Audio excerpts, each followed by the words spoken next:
wanted to be the biggest weed dealer in America. What do you think your reputation was? I wanted to be the Black John Gotti. Tell us that first moment you hustled when you were 13. This dude literally put a hit out on me. It's crazy as hell. Tell us about prison. Where'd they send you to? Eric Girault started selling crack on the streets of New York City when he was just 13 years old. After moving to Atlanta to escape the hustle, he dropped out of college, built a lucrative weed business, and then an associate snitched, landing him in federal prison for 12 years. Today, Eric shares the raw, unfiltered story of betrayal, prison life, and how he turned it all around. Eric, welcome to Locked In, man. What's happening, Ian? Thanks for having me, bro. Good to be here. Yeah, thanks so much for coming, man. I really appreciate it. I know you've been making your rounds. You're on Matt's and Johnny's, and now you're locked in. Yeah, no doubt. And I enjoy it. I'll tell you a little fun fact. This is my first time in Connecticut, but I actually grew up at a younger age in Queens, New York. So I'm here. I come last night, and I'm looking for a good Italian restaurant. So the lady at the hotel tells me to go to Rachi's. And so I'm driving. Within 5 minutes, I see the sign, and it says, like, welcome to New York, the Empire State. And I'm like, what the fuck? It sounds kind of stupid. I mean, I knew Connecticut was close, but I just didn't realize it was that close. Yeah, we're right on the border. Rachi's is good. Did you like it? Oh, hell yeah. Yeah, if you didn't go there, we would have suggested Stanziato's. That's where my girlfriend works. Okay. So we always go there. Matt suggested Stanziato's. Yeah. And I'm probably going to try them next. But the lady at the hotel was like, no, you got to go here. They're not as consistent. They used to be really, really good. Maybe they changed chefs, but this is a top flight place. So, I mean, it was good. I'm going to check out Stanziato's also. Yeah, no, go to Stanziato's. Rachi's is good, though. It's good. It's got like that upscale vibe to it, too. Does Stanziato's have pizza? Yeah. Oh, wood-fired. So I don't know if you're going to order. like it because you're from New York, but that's my favorite pizza, wood-fired pizza. I got to try it. So I was talking to Matt last night via text, and I'm like, yo, I'm an Italian food snob. Like, I grew up in New York, and I'm really a pizza snob. I know good pizza. And he's like, well, Connecticut is actually the pizza capital of the world. And I'm like, really? Are you, like, I never heard it. He was like, I was like, are you bullshitting or is this like facts? And he was like, no, it's true. And he told me about some guy, I don't remember the name. And he was like, he went around and did a pizza testing, taste testing. Dave Portnoy. That's what he said. Barstool. Yeah, so now I got to try the pizza. I have to. It's really good. Where did you grow up, Eric? I grew up in Bayside, Queens until I was in my teens. And then the rest of my time I spent in Atlanta, Georgia, and that's where I live now to this day. What was your upbringing like? Middle class, lower middle class. I mean, lower middle class black family in New York. We were in the suburbs because we were in Bayside, Queens. So, my father was a working man, and my mother was a housewife. There was three of us, my older brother and a younger sister. So we had what we needed, but we were not wealthy by any stretch of the imagination. And, I got into things at a young age because I always wanted more money. And then my parents moved me out of New York and got me down in Atlanta. And I'm happy for that also. I love Atlanta. What was your dad doing for work? My dad was a systems analyst for Maritime Overseas. They fucked him when he was just about to have like 20 years in and have his pension, like 19 and a half years or whatever. They laid him off with a bunch of other people. And that kind of precipitated the move to Atlanta. But my mom wanted to move to Atlanta anyway because she was sick of the cold. So when I started selling crack at a young age because of the bad influences in the neighborhood, that accelerated our move to Atlanta. What was the neighborhood like at that time period growing up? So in Bayside, it was in the few block radius that we lived in, it was predominantly black. But, there were other races that were there, and it was basically working class black family that was able to move from other areas in New York once she was able to save enough money and get a house. Bayside was one of the areas, just like Hollis, Queens, or Queens Village, different areas in New York where people would move if they could afford to get a house, the first house or whatever. So that's what that was like. But in any direction, if you went too far, it was different races. It was either the Jewish community or it was an Italian community or it was the Asian community. The Asians, they were in Flushing. That's when they started to buy up Flushing in the late 80s. Now they own Flushing just about. That's really where the new Chinatown is. It's in Flushing, which is right next to Bayside, Queens. Yeah, I've been there before, and everything is the Chinese community there, That's now right. The Asian community. That's right. It wasn't like that when I was growing up. There was some Asians, but it was a lot of blacks and everybody else. They had some projects that was, majority black in Flushing and stuff like that. How would you describe yourself as a kid? I was a good kid, but Yeah, I was a good kid. I was raised as a Jehovah's Witness by my mom. So I, my parents, neither one of them, they never did anything illegal. It was just a positive influence. My father's Haitian. So because of those roots, he was, he believed in a disciplinarian like most West Indians. He believed you go to school, you get your education, you get a good job. That's what he preached all the time. He wasn't really so religious, even though he was religious, but we didn't get the religiousness from my dad. Like, he was raised as a Seventh-day Adventist, but we never interacted from a religious standpoint with my dad. That was all with my mom. And so my background was cool, but I had a thirst for money as a child. And I had influences around me. There was drug dealers in the neighborhood, and then I had people in my family through marriage that were heavy hitters in New York. They were, there was groups of people in New York at that time. There was the Supreme Team. There was the Corley brothers. There was other people in New York that was running. They was controlling different areas, and primarily South Jamaica, Queens is what I'm referring to. And the Corley brothers were my family through marriage, through my aunt. And, so that was a heavy influence on me. They was known all over New York. They made millions of dollars. They was in the news. They were drug kingpins, the brothers.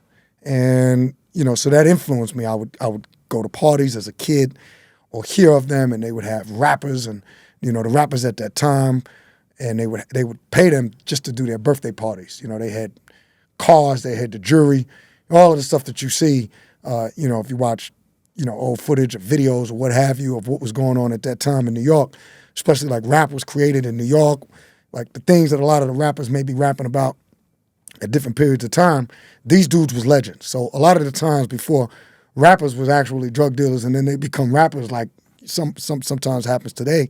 Dudes in the street, they're in the street, but they end up, they have the skills to rap, so they end up making it in the music industry. Back then, the things that the rappers was fantasizing about was the drug dealers that was doing it in real life. It was reality.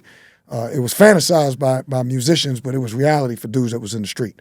And those were some of the things that influenced me when I was growing up. Now, my family, they was all straight-laced. They was hardworking, educated family. And, so that was the good side, or the good influence, should I say. Not that one side is good or bad, but those were the good influences.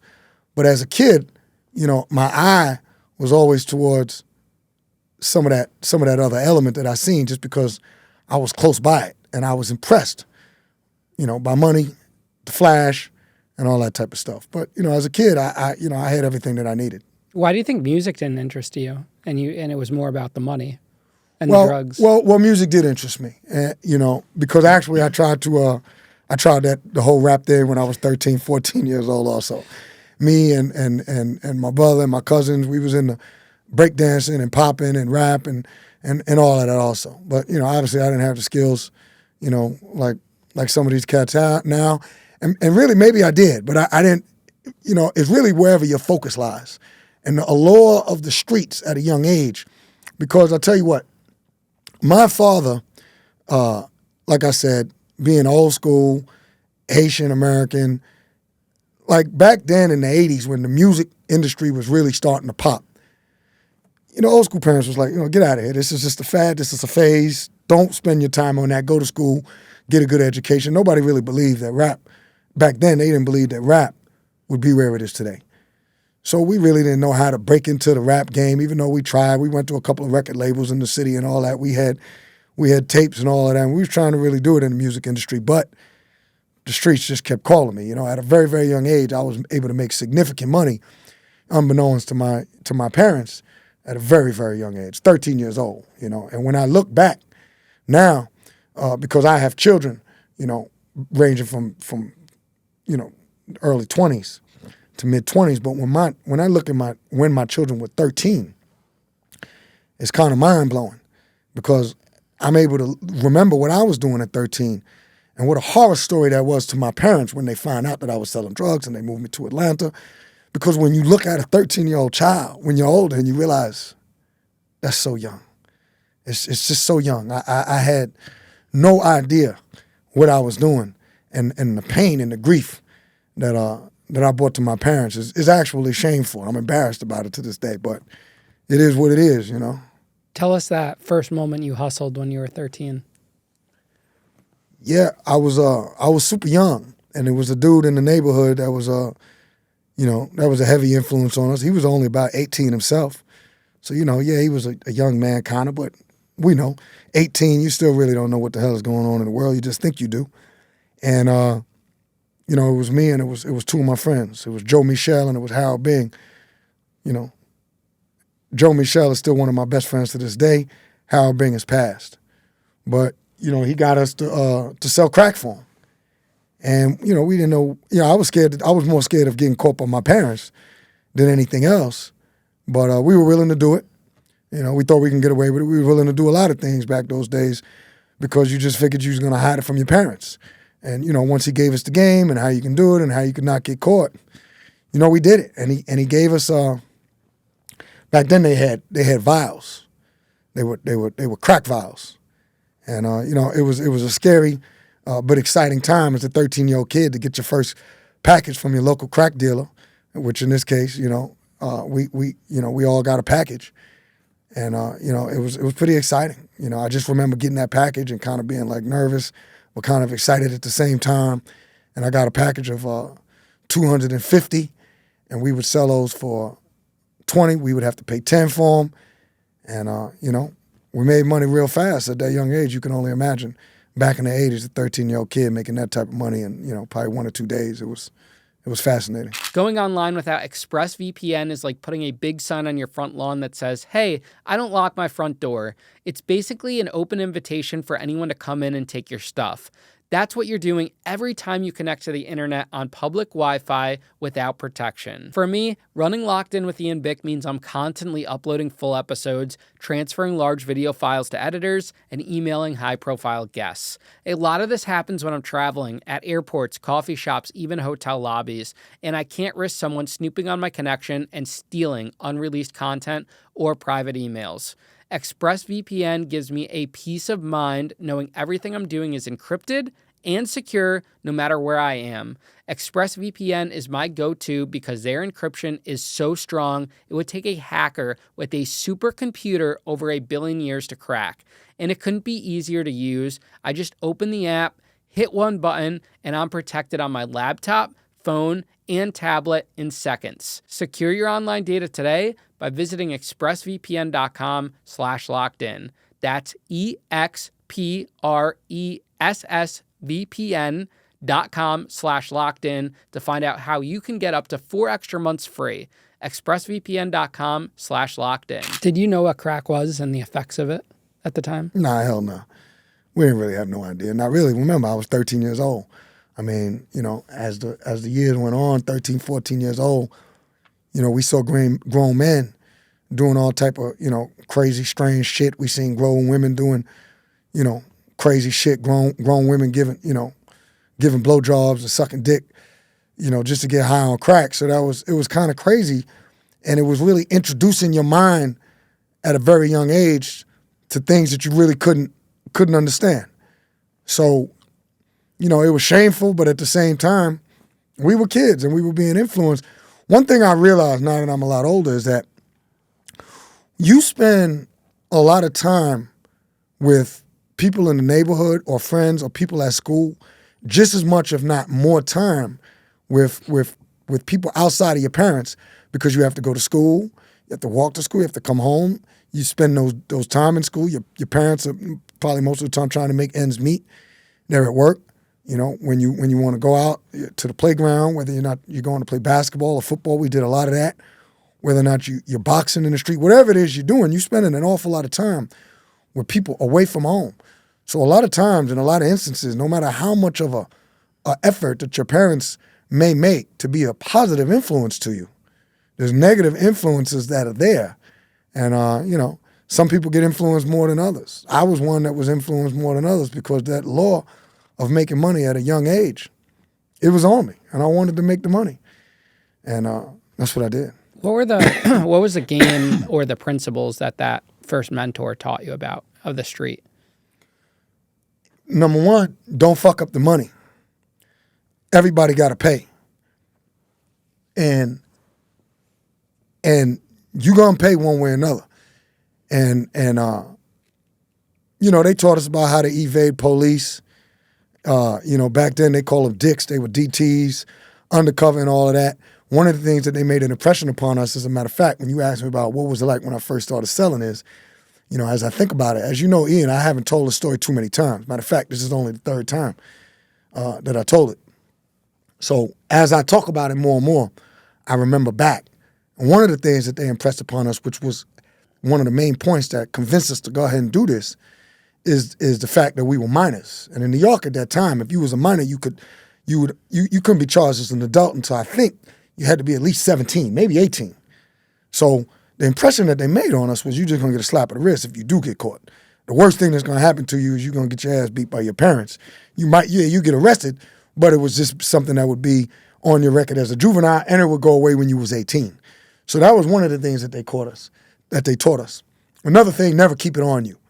So we would always have different places where we would hide it here, hide it there. One of the things that I would do is, and this was just, thinking at a young age, this was just a little ingenious idea that I came up with.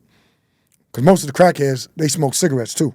So I remember the box of Newports, I would take out the little filter in the back, and the vial would fit in there perfectly. So I would have, the 20 cigarettes in the pack, and they would be face down. So if you look in the pack of cigarettes, you just see cigarettes. So then when like one of the crackheads would come up and they would want their crack, I would just make it seem like I was just giving them a cigarette. When that cigarette, they would have their vial inside. How does a 13-year-old avoid getting taken advantage of or beat for the money or the drugs? Well, it has happened before, but mainly it's you learn trial and error, but at the same time, it's who you dealing for in New York. They wasn't really on no gang time back then. So everything was controlled by whoever it was in that particular neighborhood. And everybody knew 9 times out of 10 based on the color or whatever, just because there was the particular people I was working with, they was running the neighborhood. So the crackheads, they would beat you, because I was beat before by a dude named Disco Dave, and he got totally fucked up. I mean, they stripped him naked, they whipped his ass, they beat this dude nearly unconscious because he stole from me and I was working for somebody else. So it's really based on the reputation of who you're working for.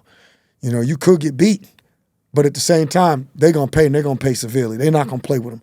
If you got, now if you lying, you're gonna get your ass whipped as a little kid. They're gonna get other little kids, your peers, to whoop you in the neighborhood. But that never happened because I was the type of kid that had extreme moral values. Like, I was raised as a Jehovah's Witness.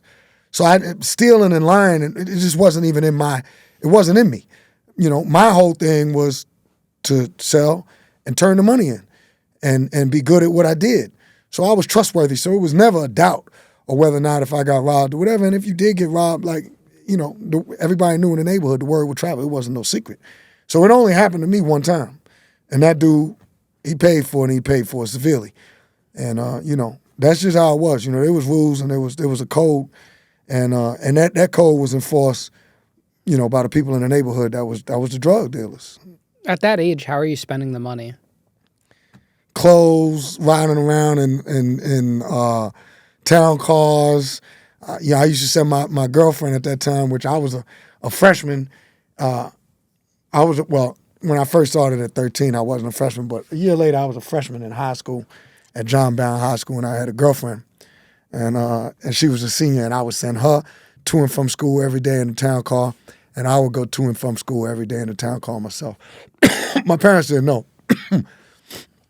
And, obviously they thought we were taking a bus, and I'd go up the block and take a town car. Excuse me. When did your parents start to notice? Because you said that they moved you to Atlanta once you started to go down that path as a teenager. Yeah. We ran away from school. We ran away from home. Excuse me. We ran away because my parents knew I was up to something and wanted to get me out of New York. But my mother really hated New York anyway. She's from New York, but she hated it because she hated the cold. And she had family in the South. So they kind of knew we was up to something. They never really caught us. They never really found drugs on me. But we ran away from home because she said that they were moving us to Georgia. And back then, Atlanta to a New Yorker was like another country. It was in the South. It was slow. It was country. You was a country bumpkin if you was from the South or if you was in the South.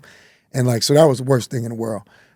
So at that age, we kind of thought, and most kids kind of think, that your friends that you have are the only friends in the world. And if you move out of the neighborhood and you lose your friends, you're never going to be happy again. So that was a total alarm bells. It was a disaster when they found out you moving us to Georgia. Like, where the hell? All the way down south? So I ran away from home, and my other two friends that I told you about earlier, they ran away from home too. And we was living with the dude who we were selling drugs for. We was living with his grandfather.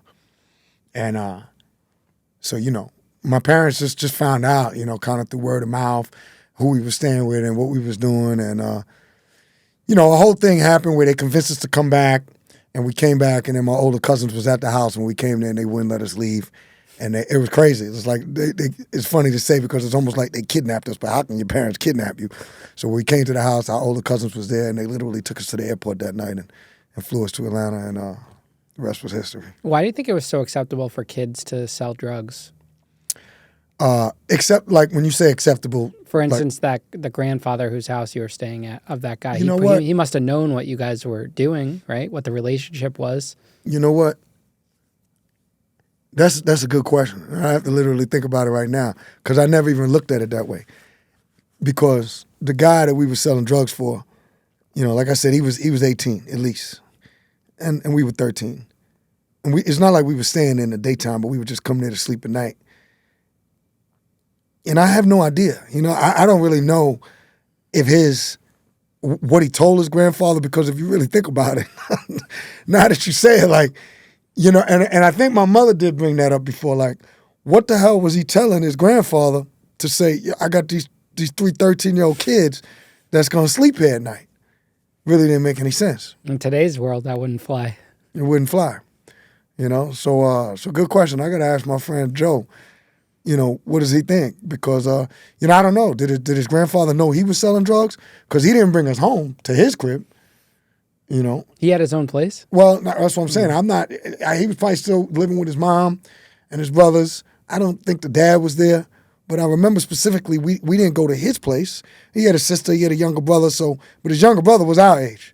And he was selling drugs with us. But he took us to the grandfather's, which was out in Jamaica, Queens. We didn't stay in Bayside, which was just right around the corner from our house.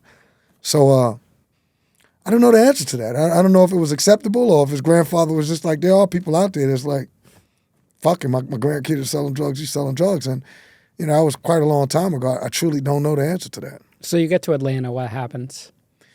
So I'm in Atlanta. I'm 15 years old. I'm going to school in Atlanta. I'm in the magnet program at Thurl High School in Southwest Atlanta, the SWATs. Once again, I was a good kid. I got good parents. I'm on a debate team. I'm on the mock trial team. I went to the magnet program for law and government in Atlanta. I was a good kid, so I went to school. I was doing good things. I was really good at debate. I was one of the best in the state. I was really good at mock trial, one of the best in the state. Ended up getting into one of the top colleges in the country, Emory University. They call it the Harvard of the South.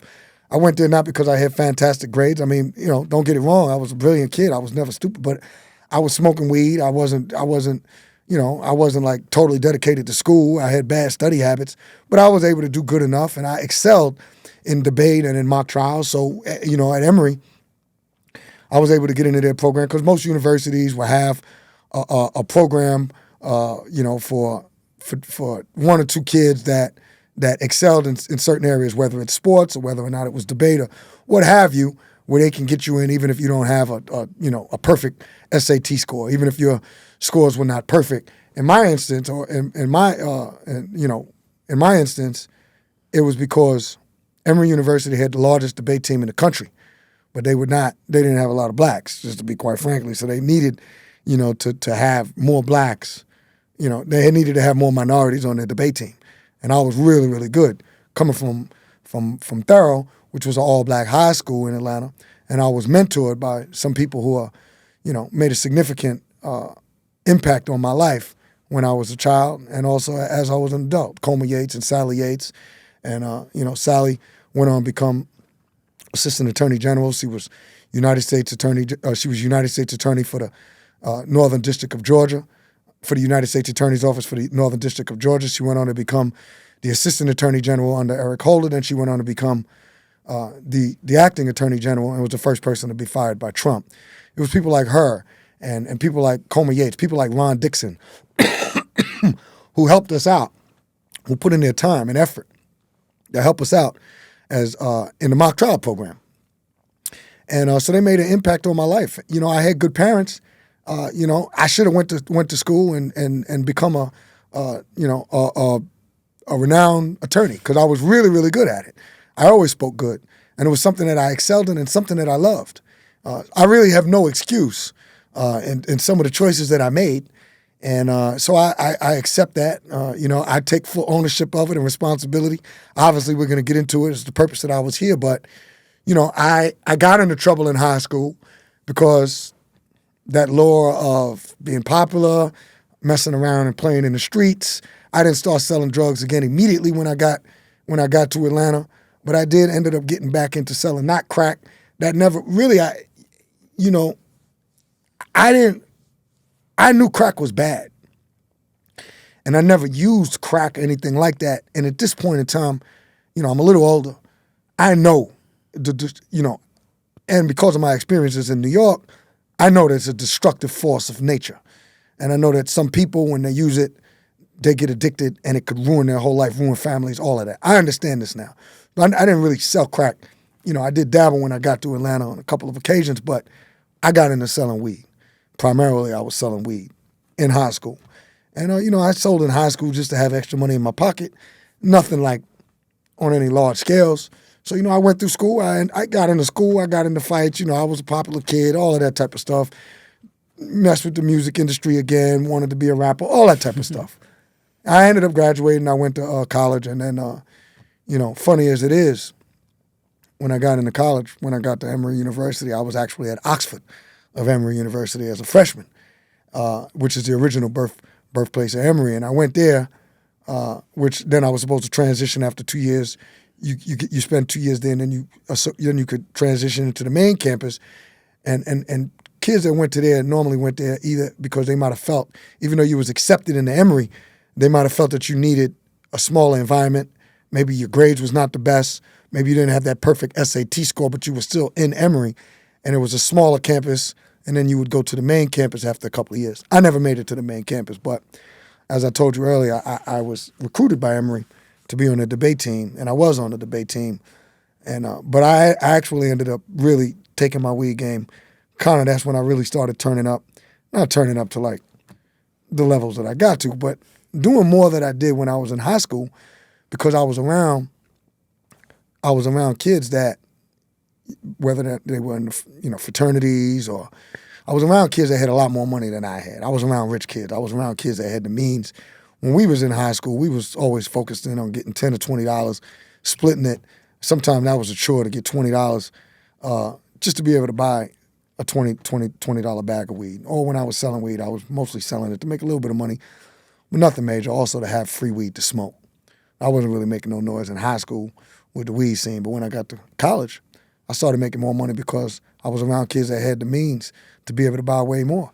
They were buying way more than what we was ever able to afford, and they was buying that just to smoke, and I was able to see.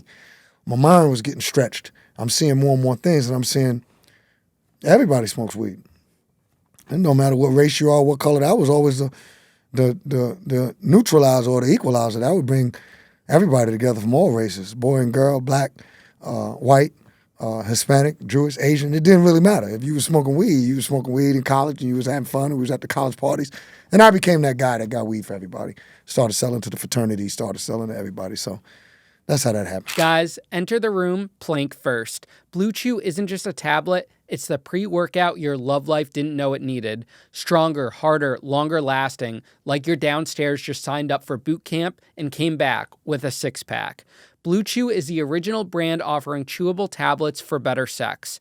The last time I took Blue Chew's tablet, my girlfriend asked if I was secretly trying out for an Olympic event. My trouser tower was standing at full salute, ready for competition. This isn't just about performance, it's about leaving behind a third legacy. Give her group chat something to gossip about because you know when you lay it down, they're talking about how it stood up.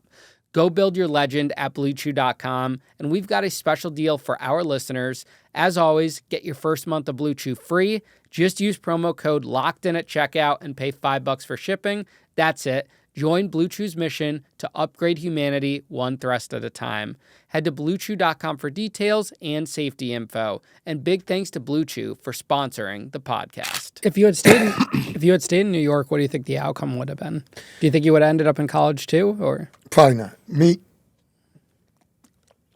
moving to Atlanta was the best thing that my parents ever did to me. Moving to Georgia, because we didn't technically actually move to Atlanta, but I went to school in Atlanta, and I was outside of Atlanta, metropolitan area in Jonesboro, Clayton County. But I tell my parents all the time, we hated when we moved to Georgia, but it was the best thing for me. Number one, I love Atlanta. That's my home.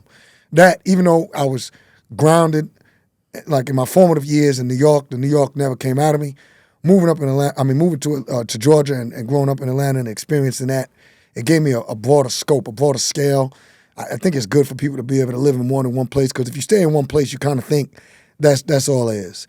And then especially in New York, a lot of New Yorkers are arrogant. They think New York is top of the food chain just when it comes to human beings. They're smarter than everybody else, faster than everybody else. And I can understand why New Yorkers think that a lot of times, because in New York, especially at that time, you're the fashion capital of the world. It's the most diverse place in the United States, not necessarily in the world. I used to think it was, but since I've traveled, I realized it was the most diverse place in the United States, maybe one of the most diverse places in the world, because they had so many people there.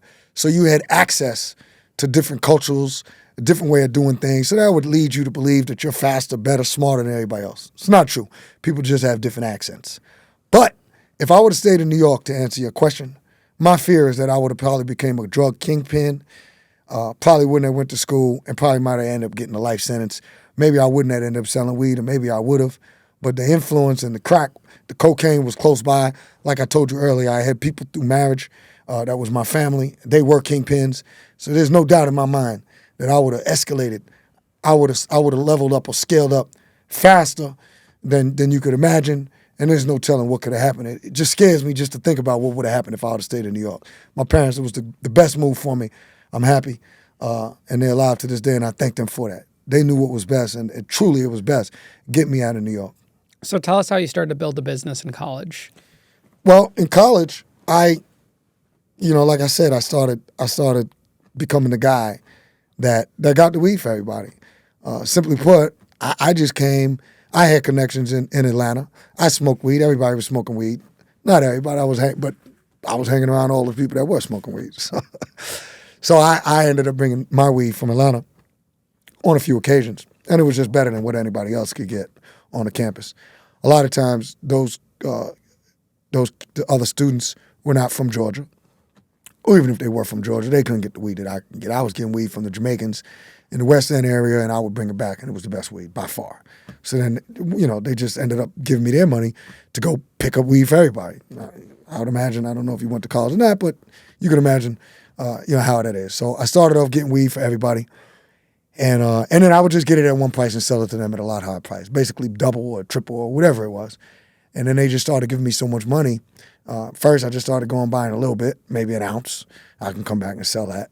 Maybe this person wanted, to get a quarter ounce or a 50 or whatever it was. I don't remember the exact nature, but then eventually that turned into maybe a quarter pound. I got enough money to buy a quarter pound, and then I'm able to buy that, and I'm able to, come back and sell it to them for double. And then one thing just led to another. Then the people at the fraternity, next thing I'm dealing with the people that's the heads of the fraternity, so now they selling to everybody at the fraternities. Now they starting to grow. So now they selling to the people on the main campus at the fraternity. So one thing led to another. I went from getting an ounce to getting a quarter pound to maybe getting a pound, maybe a couple pounds, but nothing too massive, but it was way bigger than what I had been doing when I was in high school. They lended me their car. When I say they, I really mean one Asian cat in particular. I'm not going to put his name out there, but he was super rich. He was from Korea. His family was massively rich through his father. His grandfather, they owned, from what I understand, airports and insurance companies in Korea. The dude was crazy rich. So, I had my little car, which was like a Volkswagen Bug, and I would go back and forth to Atlanta, and then I realized, I got to take your car. Maybe something happened to my car, whatever. I forgot the exact reason, but I ended up getting his car. I would take his car and spend the whole day in Atlanta and come back. The first couple of times I took it, he'd always be nervous because, you don't have beepers and cell phones and all that back then. They just had to wait for me to get back. But, after a little bit of time passed, that just became, par for the course. They knew I was going to take the car, I was going to be gone all day, and then I was going to come back and I was going to show up with the weed and everybody was going to be happy.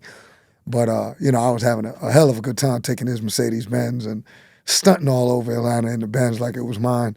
I had never drove a Benz before or anything like that. So that was good. So that was kind of like how it happened in college. But, so that was good and it was fun, but I didn't finish college at that time because I was having too much fun and making too much money. And I wasn't concentrating on my grades. And so I ended up not staying at Emory after 1 year just because I was fucking around. I was getting high. I was doing everything I wasn't supposed to be doing. I had a off-campus house at one point that I was renting in Little Five Points, which is in Atlanta. And I was doing that because I was spending more time in Atlanta than I was spending on campus because I just started making money by second semester.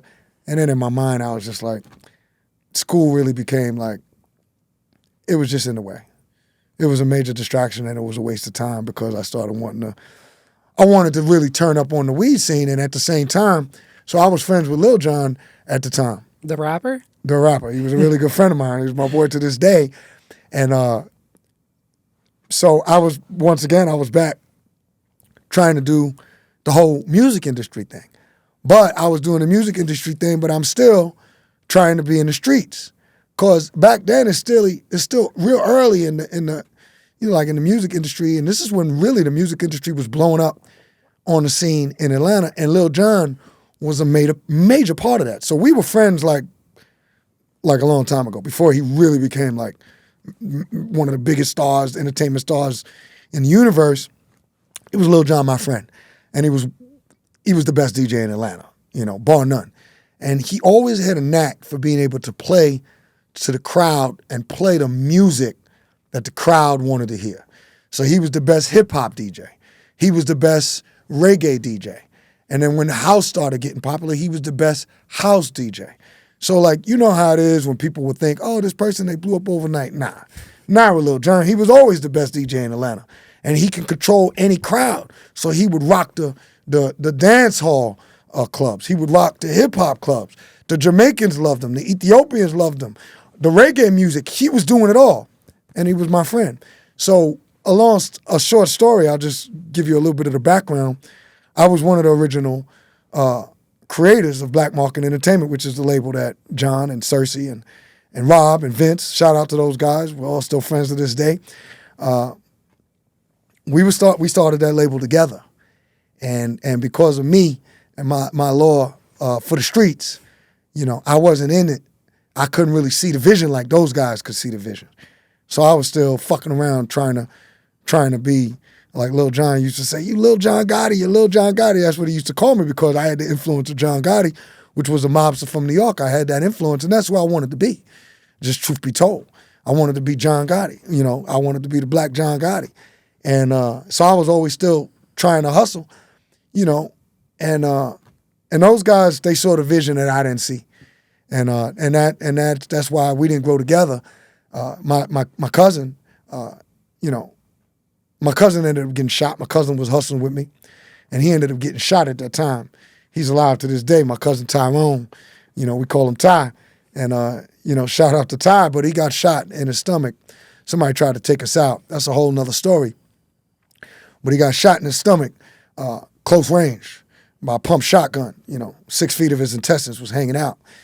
But he lived, and they tried. It was really a hit on me, and he was there with me. So him trying to help me and save me, he ended up taking that bullet, And they tried to hit me next, but I had a bat in my hand. There was a little struggle, and then the dude was bigger than me. He took the bat, and I threw the bat, and me throwing that bat made the shotgun made him, go up with, and so the shotgun. And as I threw it, I also ducked down and ran at the same time, and so the blast missed me, and then the next blast hit my cousin, and so when that happened, I'm still in a gangster mindset.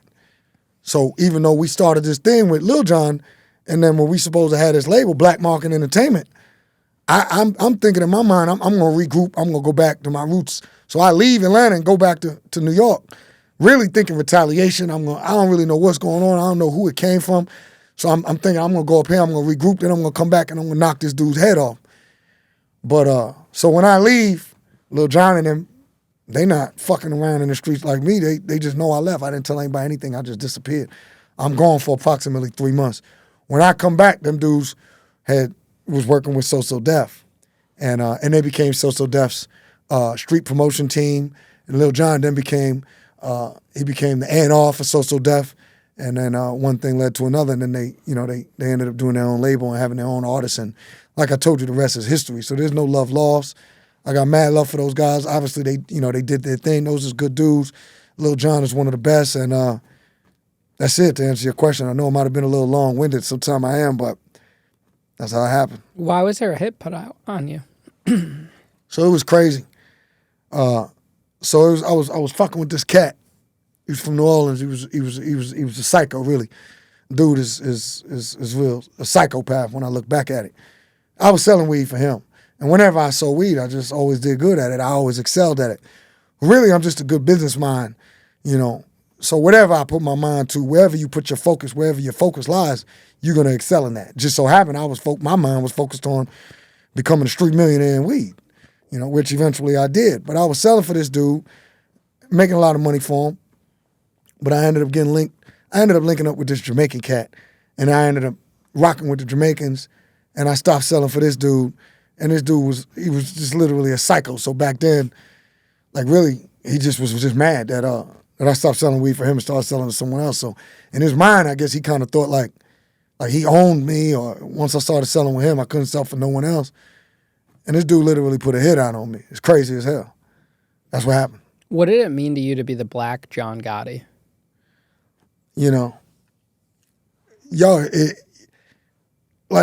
I was torn between two worlds because, I had an extreme moral compass. But at the same time, there was something about that power, something about that gangster shit, something about that street life that I just really loved. Even though I had a moral compass, I knew right from wrong, and I never really, don't get me wrong, I wasn't a violent guy.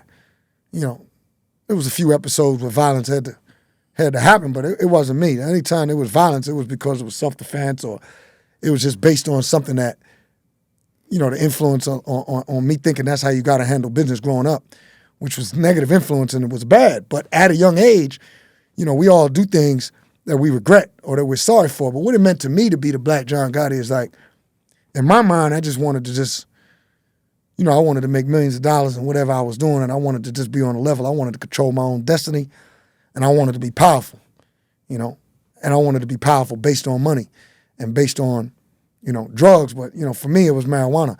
I was able to sell weed and take it to that next level because I never in my mind thought that weed was something that was bad, especially once I started rocking with the rosters. They would always be like, they would quote scriptures in the Bible, and they would be like, it's a herb, it's grown, Jah give it to us, Jah guidance. And honestly, I really believe that, and I believe that to this day. They would always talk about the herbs and medicinal qualities and medicinal purpose. And I never, Bob Marley and this and that, and I never really thought weed was wrong. So I really just thought, it's really the government that's just fucked up. Like, people should not be going to prison for marijuana. And the fact that I ended up going to prison, and while I'm there, different states is legalizing weed, in my mind, kind of justified. Because I went to prison, and I got a long sentence. And it did damage to my family, as it does damage to anyone's family. When the breadwinner and the man of the house, the husband, is taken out of the household and locked away, when there's a place for prison, there's a place for people that need to be in prison. I get that, taken out of society. But the way the government sold it back then, as if you was some type of demon or you was a serious predicate to society, a danger to society, a threat to society that needed to be removed. It was all propaganda and it was nonsense. People never should have been getting that type of time for marijuana. So in my mind, I always looked at it like a justification, like I'm not doing nothing bad.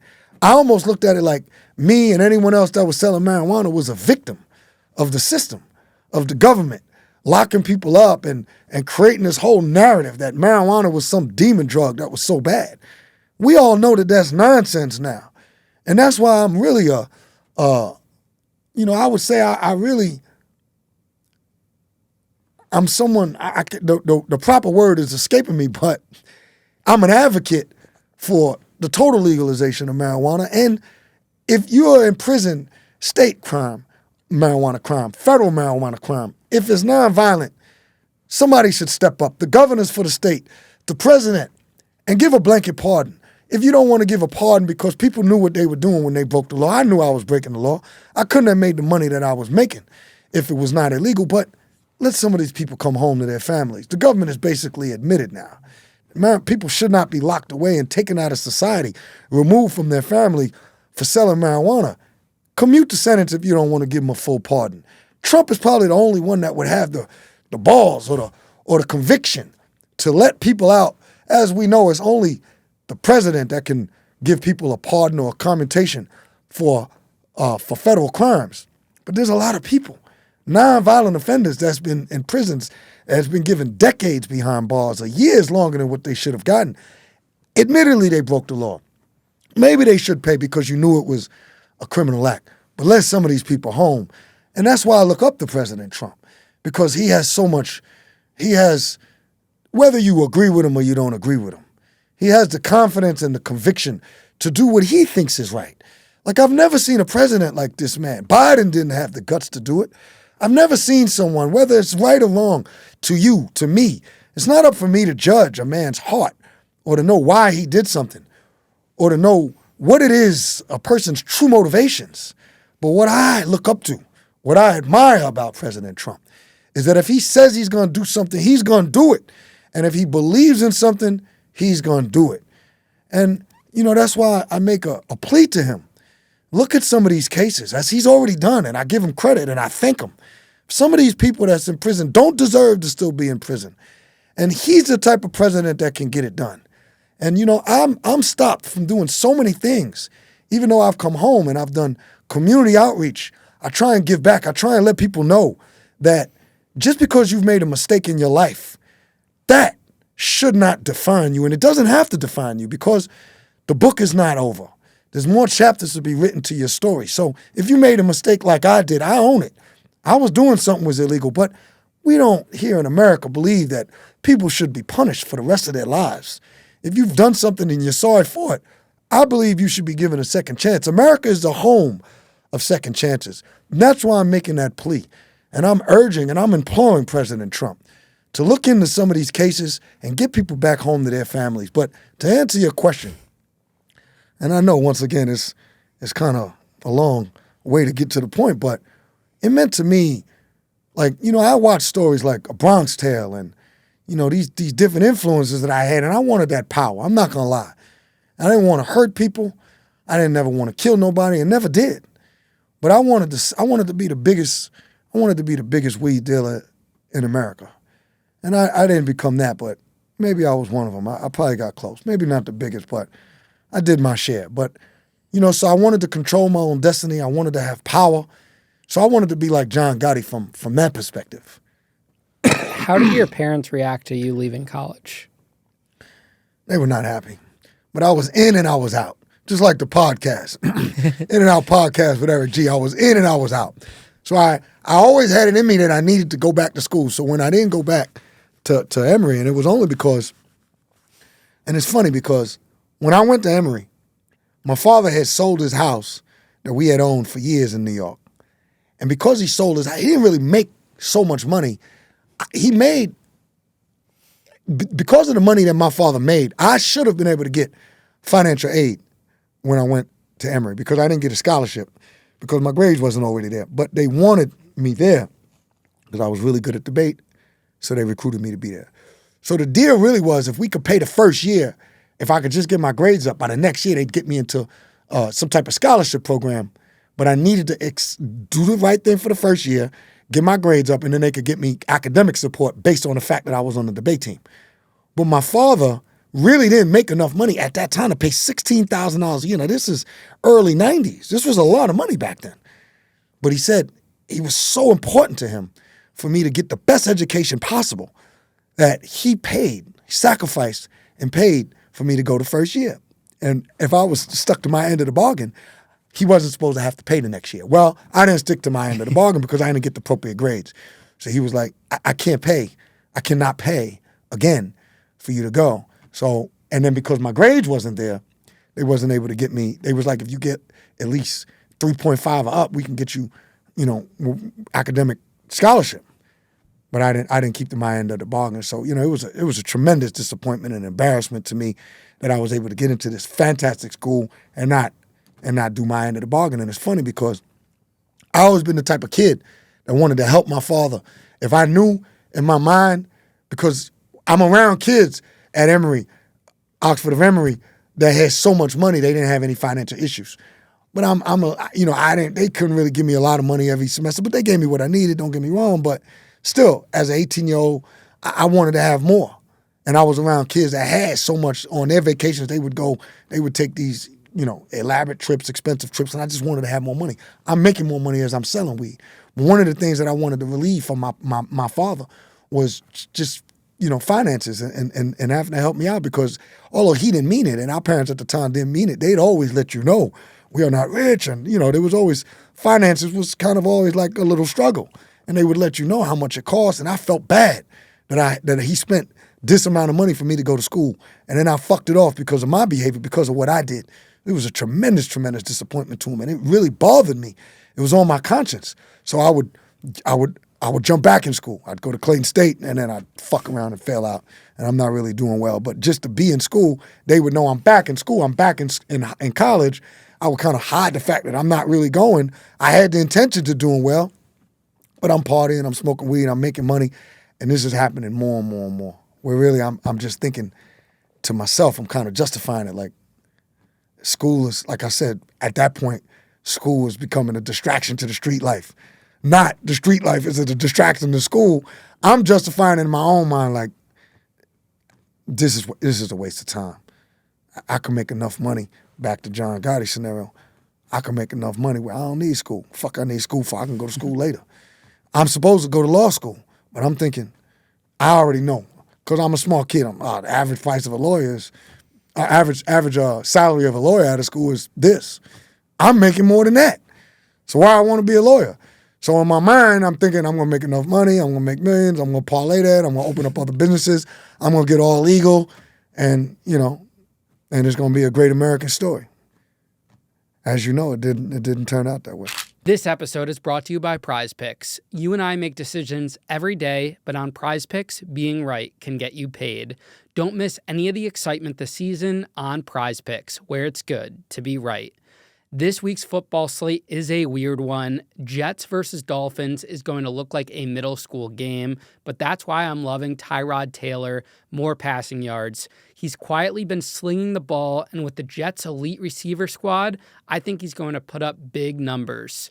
Speaking of receivers, giving me Garrett Wilson more receiving yards.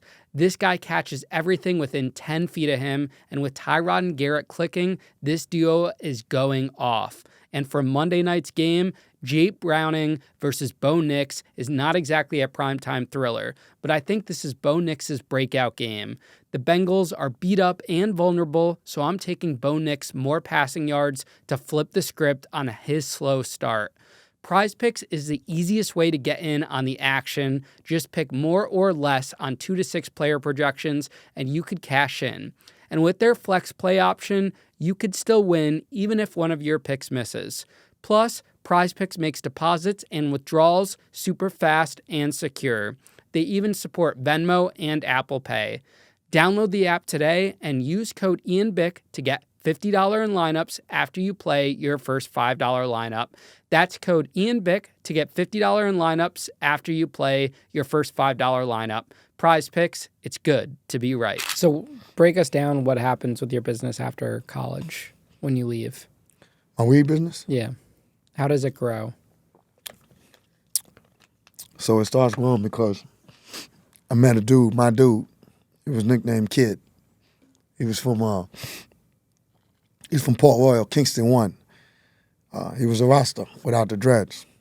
They say that's Kingston 1 is Port Royal, home of the Pirates. Kid got the connects to really help me start bringing my business to the whole next level. I had somebody else on my podcast, In and Out podcast by Eric G. So I had him on my podcast a few weeks ago, or maybe a few months ago, and we was talking about. He brought up the topic of how when your mind gets stretched, and basically, when your mind gets stretched, it's based on exposure, right? Because everything in life, I believe, is based on exposure. When you get exposed to certain things, now you're able to see, you're able to dream, you're able to know, what is possible based on, the exposure that you've seen, and that can come in a myriad of different forms. And that's what we understand. When I say we, people that know, that have been exposed, that have experienced life. And that's why we understand people are not born, depending on race or wherever, any different than anyone else. Like, people are people. Everything, for the most part, I believe, is based on exposure. And your mind can be stretched to such a capacity based on exposure. Excuse me.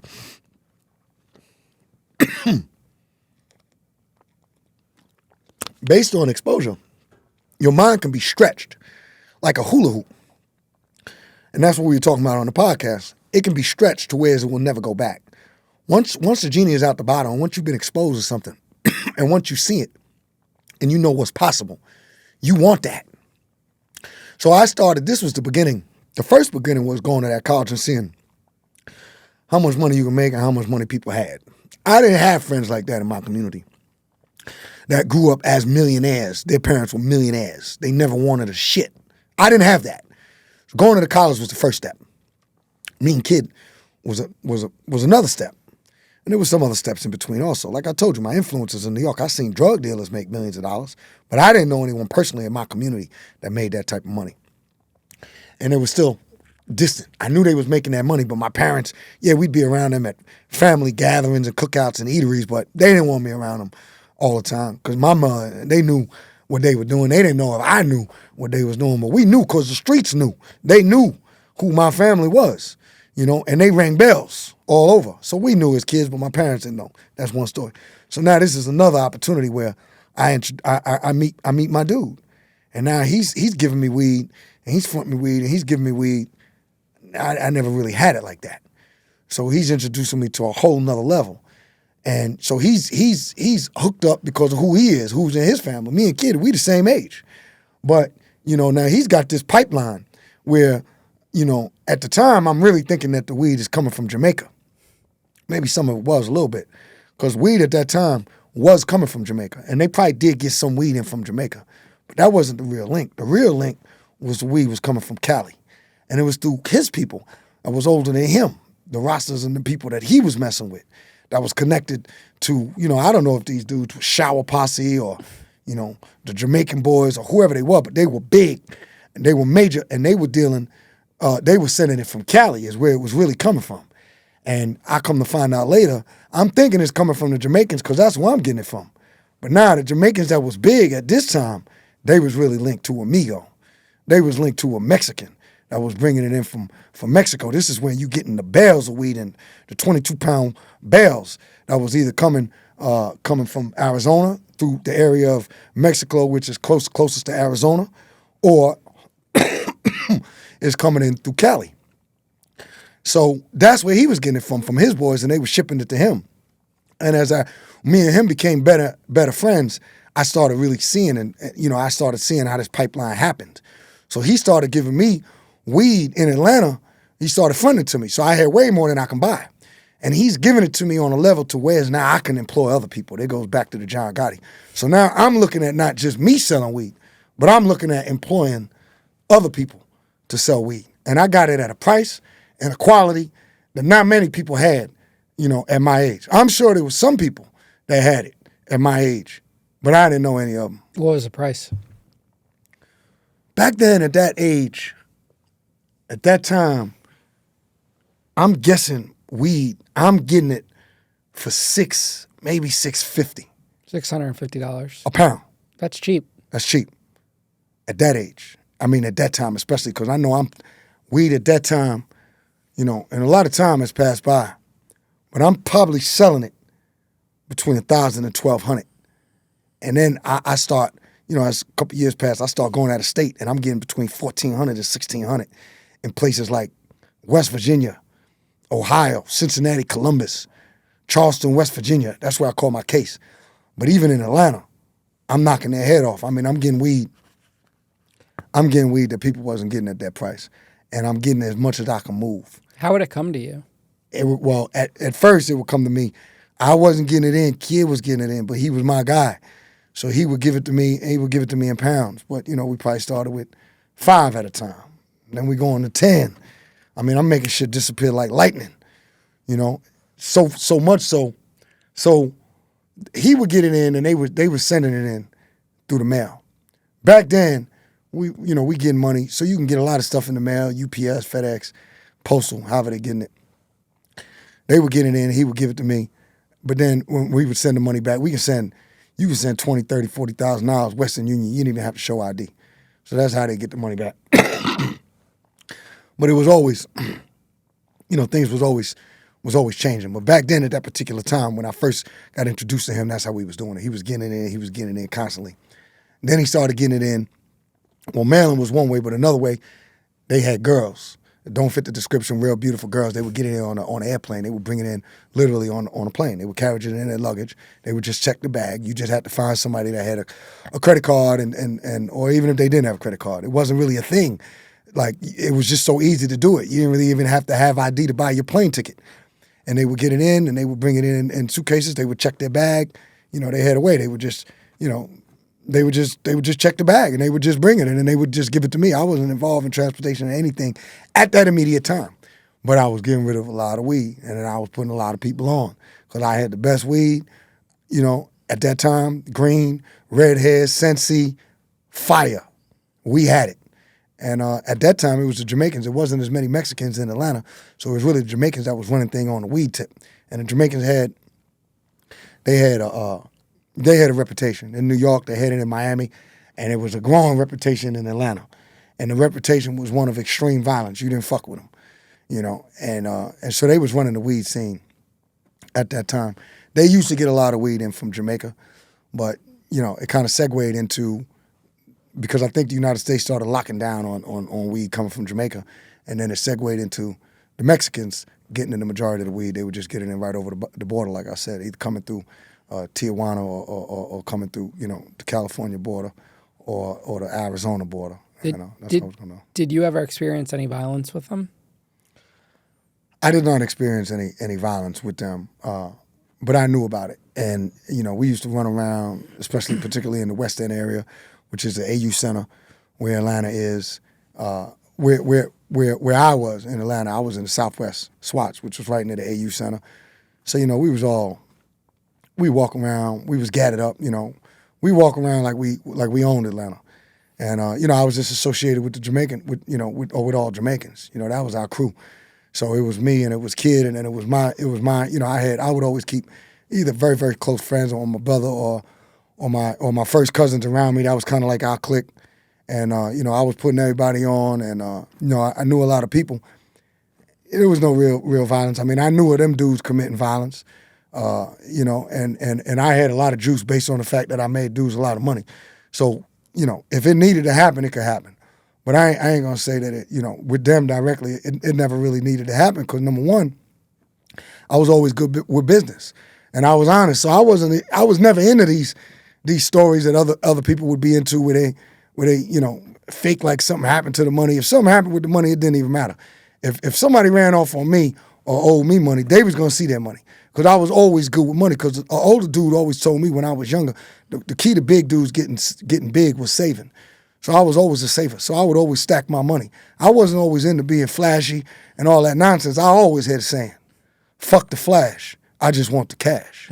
So I would always save my money, and I was always stacking money on top of money. So if I ended up losing, they would never know about it anyway. So there was never a reason for there to be violence, the threat of violence, because I didn't turn into money. I turned into money. And then I was always looking to build my money so I could buy cash, so I can get a lower price. And then they would always give me. So I was always on that trajectory. My arrow was always pointing up. Because some people believe, and I never believed in this, I think it was nonsense when people would do it. They never wanted to pay for anything. They just always wanted you to front them. I just always believed in controlling my own destiny. So you confront me, but at the same time, I'm going to always buy also. Then I always believe, back then a dude is always going to charge you a higher price if he's fronting you. Well, I would always want to buy so I can get the best price possible. So I was always negotiating to get a better price, to buy more weed. And then, of course, they always wanted to give me all weed because they already knew it was like magic. When they gave me the weed, it was going to disappear. I was the fastest disappearing act with that weed that you could imagine. I make shit disappear like lightning. Now, this money you're making from this business, where is that going? I'm saving it. I'm just saving it. I'm stacking it. I'm not putting it in the bank. I'm saving it to buy more weed. I bought some clothes. I had some nice clothes, but I wasn't even a flashy dude. I've been had money to buy all of the fancy cars. I had money to buy the fly shit years before I actually got it. I didn't believe in jury. I didn't believe in none of that because what I believed in was just keeping a super low profile and being invisible. So, I just wanted to make more and more money. I got off, it was almost like an orgasm. I got off on seeing my money grow. First time I seen 10,000, then 20, then 50, then 100. You always have these benchmarks in your mind, at least I did, and I know other people that did, of how much you could save, and then you'd be all right. But then you make it so fast, you'd be like, nah, I'm not all right. If I can make this, I can make that. So for me, I just wanted to just see that money grow. And, you'd lose money here and there through people don't pay. I mean, that's part of the course. I mean, there was instances of some violence where you had to teach a dude a lesson. But, I never really liked it. True, I had to do it a couple of times just because dudes didn't pay, but that never really was me. So I would really, I don't even really want to get into it too much, but so that's what I did. I never really bought, I had cars, but I would have cars that are unassuming cars. Like, I'd have cars, like, for the money I was making, a lot of money got spent in a strip club. At least you're honest. I was a strip club whore. I was in the strip clubs, and I was in the strip clubs every day. Why strip clubs? Because I love seeing naked women, and I love, that's what I love. Atlanta's home of the strip club, and if you ain't been to the strip club in Atlanta, and you're someone, when I say you, Ian, you or anyone else that's watching this show, there ain't no question about it. Atlanta's home of the strip club. Miami's dope too, but nobody could fuck with Atlanta. And I found that out when I was that's one of the things I loved about Atlanta, and that's what everybody love about Atlanta when they come. You see some of the most beautiful women that you ever seen in your life in the Atlanta strip clubs. You want to wife them when you see them. And so I got addicted, literally, to the lifestyle, and the strip club, and the strip club was part of the lifestyle. So, you treat it like a king when you go in there. You dropping the type of money I'm dropping at a young age. We talking 20, 21 years old. I'm going in there, and I'm blowing money fast. And I'm enjoying it. So, I'm making money every day, but I'm literally in the strip club every single fucking day. I'm in there at lunchtime. That's the real G's and the real cats that really understand. The real players is in there in the daytime. That's when you can get more action. That's when you can pay less. That's when you can get them to sit down and talk to you for longer because there's so much more competition at nighttime because that's when dudes is in there. But the real players is in there during the daytime at lunchtime. In Atlanta, the strip clubs open at at 12 they open at 12 noon. So you going in there, they got good food, they got wings. I'm not conscious of eating healthy or anything like that then. I'm going in there eating fried foods all day long. I'm smoking marijuana weed. I can do what I want because I'm spending money, major money. I'm blowing money fast, like I said. The women they know who I am. Back then I was Big E. So I'm coming in there. I'm spending a lot of money. I'm getting 2 or 3 girls at a time. I'm keeping them dancing, and I'm smoking weed every day. I'm having a good time. That's what I'm doing. What do you think your reputation was at the time, from an outsider's perspective? Not what you thought of it, but what others would think of you. One that was getting money all the time. No matter what business you in, legal or illegal. From the outside, you always gonna have people that's gonna have love for you. You always gonna have people that's gonna hate. So I already know I had a lot of people that hated, just because look at me, I'm a good-looking dude. You know what I mean? And I was making a lot of money. So I knew there was people that hated me, just based on whatever, based on the fact that I'm getting money, based on the fact that I was selling more weed than they could imagine. A lot of dudes probably thought I was selling something else, but I really wasn't. It was like a little short episode where I did that because of my contacts in New York, but nothing really too serious, nothing that really lasted too long. I was really always a weed guy. So from the outside looking in, I believe, well, some of it I know. The dudes knew I was a serious dude. They knew I was in the game. They knew I was in them streets, and they knew I was connected. They knew I was a dude that can get them that bag, and they knew I was a dude that if they fuck with me, I could help them run up a check real fast. And I did on a number of occasions. There was a few cats that became millionaires because they fuck with me. Then I had some cats that never really fuck with weed. They was coke boys, and they was millionaires, and they was major in Atlanta. They was running the city, and in what they did. But they fuck with me. So dudes that sold coke back then looked at weed like it was a joke. But some of these dudes might have some people that they fuck with that wanted to get a 100, 200, couple 100 pounds of weed. And a lot of times them dudes that I knew, they would come and get it from me. They would grab it from me. They'd be like, yo, E, we need 100, we need 200.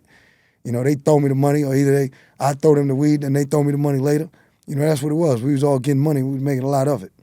So in my circle, the cats that I fuck with was doing it, and they was doing it big. Some of these names is major names. Some of these cats did a lot of time. And, that's what it was. I mean, I'm not going to tell you and sit here and say we was the only cats, because Atlanta was a big city, just like any major big city. So there was a lot of cats that was doing it on a major level. But I was one of them, and the people that I associated myself with and my friends, they were too.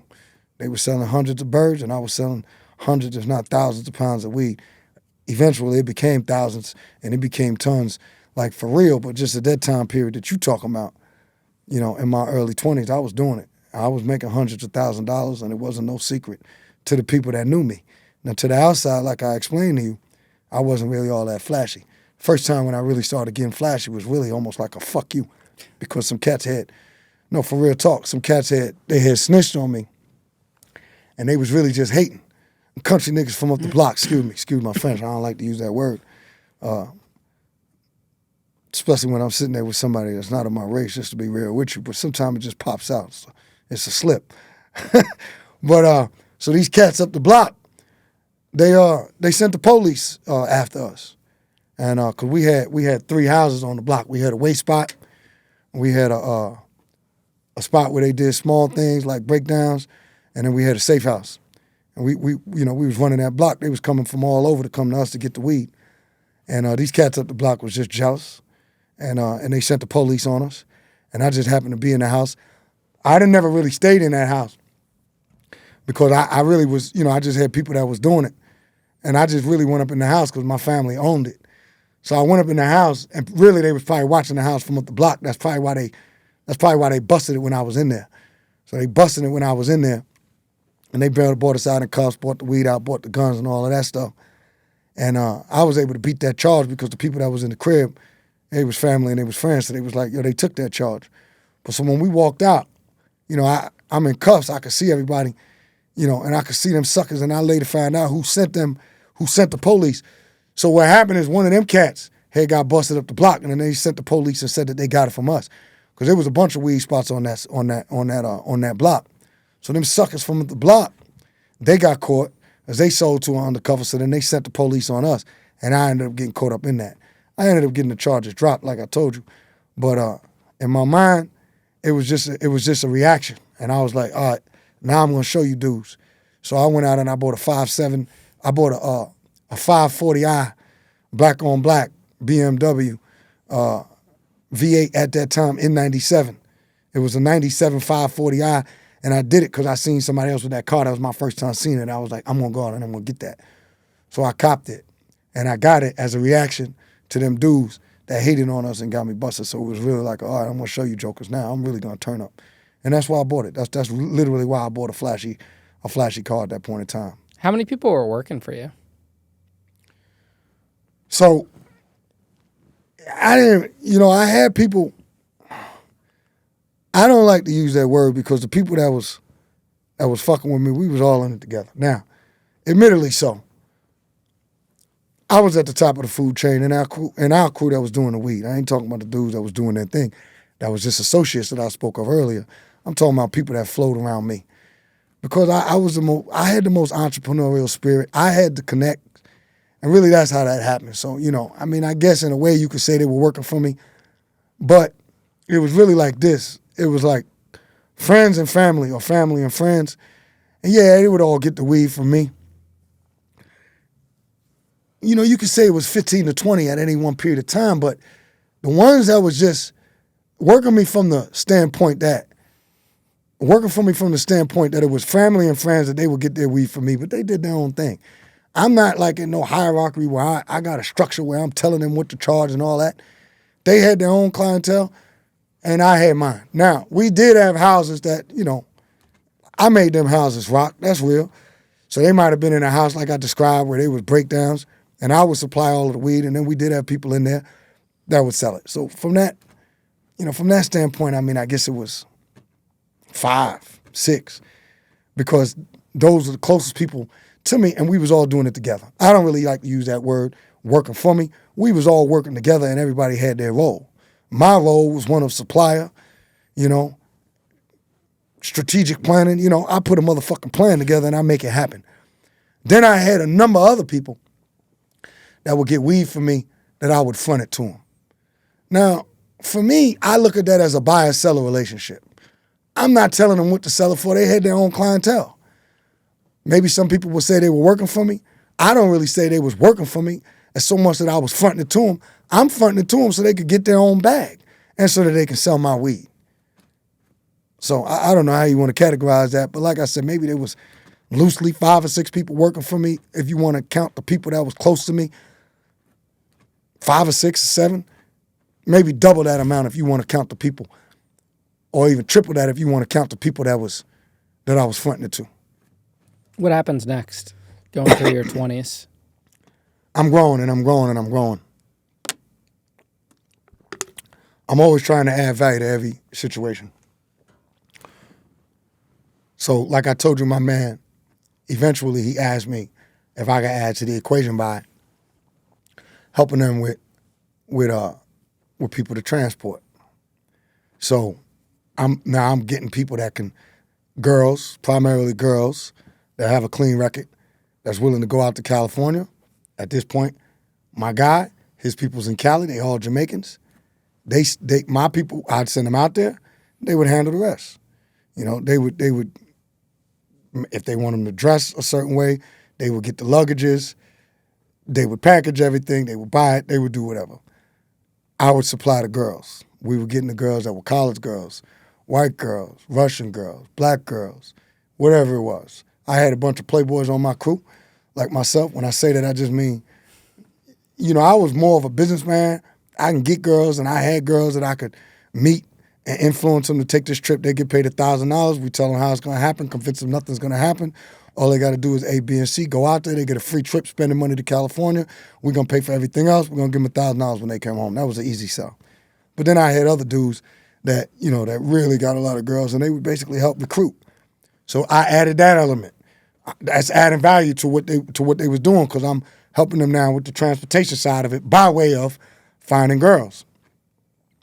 Then, you know, so that happens. So that goes on for a period of time. You know, fast forward. Maybe we got too relaxed with it. The girls out there, there's a simultaneous bust which takes place in California. 7 girls get busted all at one time at different spots, at the hotel, pulling up at the airport, because, you know, as it was growing more and more, the second the weed would land, we'd sell it. So they would bring it in the luggages. Like I said, they would just check their bags. They would land in Atlanta. We would get the weed, rinse and repeat. We're doing that faster and faster, so we got to get more and more people. We did that maybe for, you know, a couple of years, and then it all blew up. They got caught. I didn't get caught, but they got caught. Nobody snitched. Nobody told. That's what happened. They got caught it was a simultaneous bust. It made the airport in L.A. They got caught with weed. Most of them got probation. Some of them didn't get no time. Some of them had to do like, I don't know, 210 days, what have you, shit like that. And then we got to switch it up again. We know that's burned out. And we start using UPS. Like I said, at this time, they still doing it. They're using UPS. They're using Postal. They're using FedEx. They're shipping it. You know, you do that for a while. Then some things get busted, and you switch up again. The real way it really started to escalate is when we started getting into tractor trailers, you know. And so we found somebody that was willing to drive.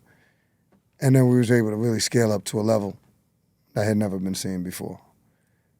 Do you think that did you think about quitting when that bust happened the first time? No. Leaving the game? No. Why? Because it wasn't me. Like I'm chilling in Atlanta when they're going out there, or yeah, maybe I might go to LA sometime. I'm having a good time, but I didn't really see that as no. When that type of shit happened at that age, remember, I got a John Gotti mindset. I'm just thinking I'm untouchable. That's literally what I'm thinking. Like, yo, I'm just really meeting with them ones that got bonded out to like convince them, yo, it's gonna be okay. Don't say nothing. It's all good. We're gonna take care of you. We paying for the lawyer, and we did that. We took care of our people. So for me, it was just like, fuck, we got to find another way. So we started finding other ways, and most of the time, I didn't have to find the other way. At this period of time, they're finding the other way. They might ask me to add to it like one aspect. Can you find a person that's a truck driver that got a CDL license? So then I just go to work and I find that. But they would take care of the rest. So now I wasn't thinking about splitting. Shit, when I lost that money, I'm looking at doubling down because you get addicted to a lifestyle. You get used to the money. At this point in time, I'm looking at, I got to make back this money that we didn't lost. Because remember, obviously, I'm not responsible for the weed that they was fronting, but I was always buying some too. So now we just, really you get more emboldened because you start thinking, okay, whatever. They got caught. I just find more people. I just do it another way. And we found more people. We found another way. And so, yeah, I would get more emboldened to answer your question. How did you scale it with the 18-wheelers when you doubled down in that moment? Well, initially, I was able to scale up because they were just willing to send more because they could send more. So we're making more and more money, and we're able to scale up in that manner. But then eventually I scaled up because, I was able to get directly connected to who they was getting the weed from. Once again, the mind gets stretched. What happened is when we was using our driver, eventually, and we had went for like 2 years, just making unbelievable amount of money. I mean, we getting in thousands, tons. It was all good. The driver gets busted. Spidey said he was acting weird. Spidey senses go off, and I realize, and I'm thinking, cause we ain't heard from him, and I'm realizing, this joker, something must have happened. I think he was going to try and set us up. I never messed with him again, and it was the right call because we later found out he, in fact, did get busted. So when we had an attempt to reorganize, me and my dude was like, he got the Mexican through his cousin who was dealing with the Mexican. He was like, my cousin is going to let us deal directly with the Mexican. This is when I really start finding out and realizing the Jamaicans is getting from a Mexican. So we go out, we meet the Mexican. They call him Frank. That's not his real name. He was in the United States. Later, he got deported. And this is a cartel guy? So here's the thing. I always dealt with Frank. The insinuation, and I believe wholeheartedly based on things that happened, that he was cartel connected. Now, I guess he was cartel, but like just based on what I know and what I seen, but he didn't necessarily never come out and say like, that's not how it happens, in my experience. I mean, I didn't see other people tell the stories, and I can't fucking confirm nor deny what other people experienced. But it wasn't like no structured tier where he was telling me like, yo, this is cartel, and now you're dealing with the cartel. Probably he was. I know he was from Guadalajara. I went there before. I met with him. I went up into the foothills. These dudes sent tons. They were powerful. But can I sit here and say, because I know I did an interview before and the insinuation was probably there, and maybe he was, based on the area, based on the timing, based on all of that, based on the way they used to send us the weed, the way they used to package it, everything was expert. Like, I mean, these dudes would send thousands and thousands and thousands and thousands of pounds. And the way they would make the boxes and mimic whatever else that load was in the truck, the labels, everything was made perfectly. But I can't necessarily sit here, like I wasn't never recruited or told like, oh, this is the cartel. I mean, yeah, are the professionals really coming out and saying, hey, we're the cartel to someone they just met or don't even really know fully, you know? There you go. That's a conspiracy right there. That's right. So it never happened like that. I always dealt with my guy, which was Frank. When he got deported, and you know, whenever I went over there, I dealt with Frank. Did I meet other people? Yes. But none of those people didn't give me no instructions or nothing. I just met them because they were standing around showing me the different weed and trying to figure out exactly which weed I wanted. So I met them at the capacity of being able to pick out and choose which weed I was going to get, which one was good, which one would work. And they didn't speak any English, so it was always interpreted through my guy who spoke perfect English. And it's cash on delivery, or? Well, no. That's how I was able to scale up. I was able to send some money through him to be able to get it at a cheaper price, but most of it was fronted. Well, we did reach a point to where if it was 2,000 pounds, I pay for half, they pay for half. They would send half. And that's how it went. So when it first started, when we was first scaling up, this was still out of California, remember? It was coming from Mexico, but, you know, it was all being delivered to California. And they would send a certain amount. And then after a while, entrepreneurial spirit, I started wanting to send money. I sent money. I'm getting it for a cheaper price. But no matter how much I sent, they was always going to send more.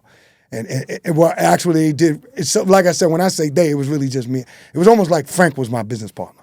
So then we came to an agreement. Okay, well, if you send 2,000, because he would say he was buying it. So like he would buy his, and then I would buy mine, but we get the same price, and then I would sell his for him for a little higher price, and then I would be able to profit more because I got mine at a cheaper price. And that's how that went down. So, you know, that's how it went. Like I would send the money to purchase my part, and then whatever he sent on top, then I would get it. It would land in Atlanta when it would land in Atlanta, and then after I sell it, then I would pay him their money. Where are you storing this 2,000 pounds? Oh, man. Where do you put that once it comes in? Everywhere. Garages, people's houses. So I would have a network, sort of like, and for those of you who have been to prison, by the way, I was a storeman in prison. And I was also a bookie. Yeah, we'll get to that. Yeah. So, and this is just a little example. In prison, you've got mackerel. And in storeman, you got a whole bunch of stuff. So you don't have enough room in your lockers to store stuff. So I'm giving you this to give you the analogy. I would store stuff all over. I'm paying people to keep stuff in their lockers. I got stuff all over in prison at everybody's locker. Well, that's how it was in the real world, except it was garages and it was people's houses and it was people's living rooms. And I would just have a network of people. Either I knew them directly or just like if I couldn't find a girl directly, I'd have somebody that would find a girl. Well, I would have a network of people where I would have it either directly or they would know somebody that, you know, the number one thing is you want to find somebody that's not in the game, somebody that's totally honest, somebody that's totally legal, somebody that's working. And then we would store it, you know. Now, I also had some at times in my garage, which was stupid. I never got caught with anything in my house, but it was stupid. But, you know, so I'd have my garage fucking filled up, you know, all the way to the top where you can't even move. But I'd have a series of other people's houses and a rotating thing where we would have safe houses. So we would pay them to store it there, and then they would also bring it to us. So that was part of the deal. Like in the case where, you know, some people would be willing to store it, but they couldn't bring it to me, then my people would be able to, you know, go there and have access to get it as needed. So is the riskiest part of this operation the pass off when you're actually getting the drugs delivered to you before you break it down and put it into the safe houses? I think so, yeah, the riskiest part, because I was there when they delivered it. And that was always kind of scary because that's the one thing that we didn't initially have is like a bona fide warehouse where you could pull up in that's secure. So we'd have to find, like I would always be the one finding like warehouse spots in different parts of Georgia. Like he would come at 4 or 5 in the morning. We'd find a spot that doesn't have a camera. And then you would just go to like industrial areas. And then you would just, you know, we'd have a U-Haul van or some type of van or a U-Haul truck. You have to make sure that the shocks are good because you don't want the whole thing to like tilt down too much when you have too much weight in there. I would never drive it. I would always have, you know, 1 or 2 drivers. And then so we would pull up butt to butt. By that I mean the back of the U-Haul and the back of the 18-wheeler. And that's what we would do. And then we would just create like like an assembly line. And, you know, and the back would just go up and then they would just throw the boxes in and, You know, so that was kind of like the scariest part. I mean, nothing ever happened, but that was always kind of like the scariest part, that you're always like a little paranoid that like, fuck, you know, what happens if just like a police officer just making their, just for whatever reason, just makes their rounds and just come driving back, so you sweat and you trying to do it as fast as possible so that you can just load up and then just close the gate, lock it, well, you know, close the back of the U-Haul, put the lock in there, and then drive off. Did you have any close calls? I never really had any close calls, man. I never really did. We just always managed to just, you know, it would take, you know, 15, 20 minutes, you know, 30 minutes, depending upon how much we had on that load. And we would just, you know, the adrenaline is, I mean, it could be the dead of winter and you're going to be sweating by the time it's over. Because number one, you working your ass, or you getting a workout, because we just creating an assembly line. You just pull up and you just got to unload all them boxes. And then, you know, as soon as it happens, you just feel like, yo, money in the bank. You know, for me, that was the most dangerous part. And outside of that, it's just somebody just getting caught that you don't know about, unbeknownst to you. Motherfucker turning rat and just turning on you and setting you up. So do you think the success of this was very dependent on the time or the era and time this all occurred? Lack of technology, law enforcement capabilities, everything? Yeah, I think to a degree, maybe to a degree, but, you know, there was a degree of strategic planning and having the right people that, you know, that wasn't gonna snitch when they get caught, because, you know, people was getting caught all the time. And, you know, we had a pretty tight crew, save for the one fucking rat in West Virginia. You know, he was a fucking rat, and that's why it happened. They didn't even know who I was. They didn't even know I existed. You know, I was essentially the original ghost. You know, in my circle, like I told you, I wasn't flashy. I don't even think anybody in Atlanta, when I say anybody, law enforcement, had any idea, you know, that I was doing what I was doing. I don't think they knew in Ohio neither. But, you know, they never would have caught me in West Virginia if it wasn't for this dude, you know, who I considered a friend at the time.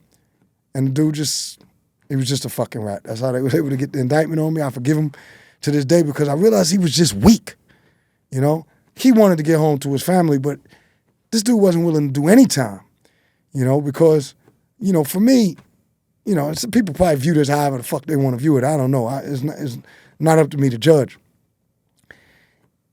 Like, if somebody's good to you and it's a real good friend and you know you're doing something wrong, you know you committed a crime, you got to be willing to do some amount of time if you get caught. Like, if it's all on you, if you're the reason why you got caught, nothing to do with me, you have to be willing to do some amount of time. And those are the people that that I just don't like, man. Trump don't like him neither. President Trump doesn't like a rat. Nobody likes a rat. However, from a human point of view, I can understand if you have a family. I know that there's a breaking point for damn near every human being. I can understand if you're facing decades in prison or life. I get that. You know, you make a decision that you're not proud of, or that you're not happy about it. It doesn't feel good. Where, not me, I went to trial, but I'm saying other people, I can have some understanding to say, man, yo, he was a good dude.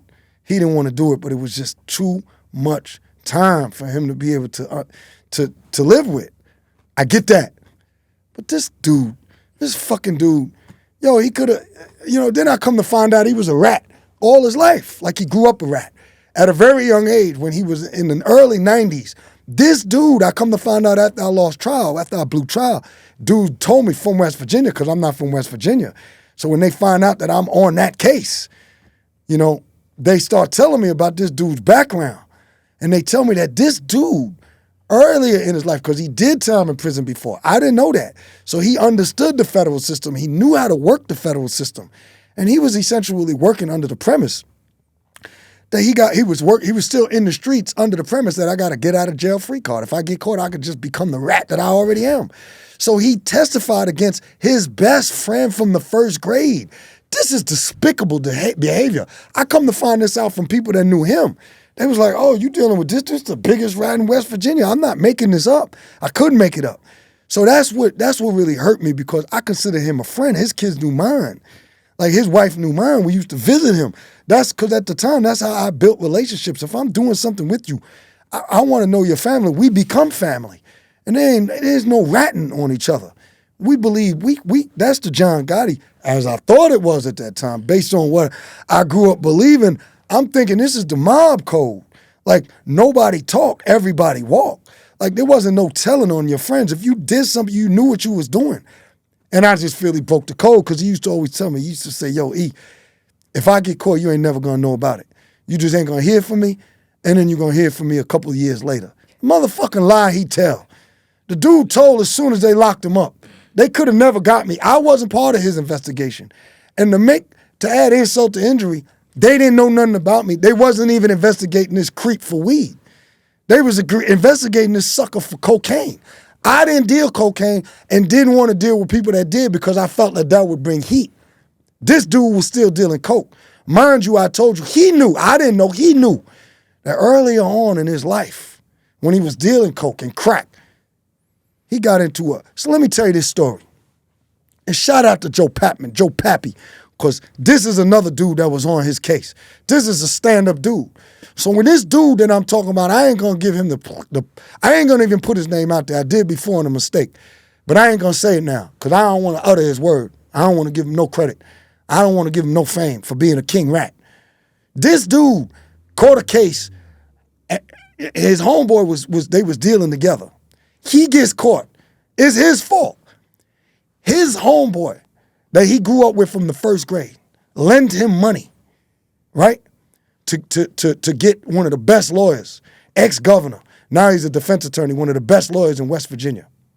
He gives him money to help him with his case. This dude gets the lawyer and then cooperates against his best friend from the first grade. Gets him a life sentence. So for me, if you felt you had to do that, maybe they were facing life, I don't know. He probably was facing a boatload of time. But if you did some scumbag shit like this, you should not be back in the streets again. How could you do this when you know I'm a sucker, I'm soft, I'm weak? Or they put too much time on me, even if you ain't weak. They put so much fucking time on me, I gotta do something despicable. I gotta get my best friend fucked up and give him a life sentence. How could you come back out and start hustling again? How could you do that knowing that if you catch another case, you pussy, and you're gonna have to just go right away instantly and cooperate? That's why I get all worked up. I'm sorry, I gotta calm down.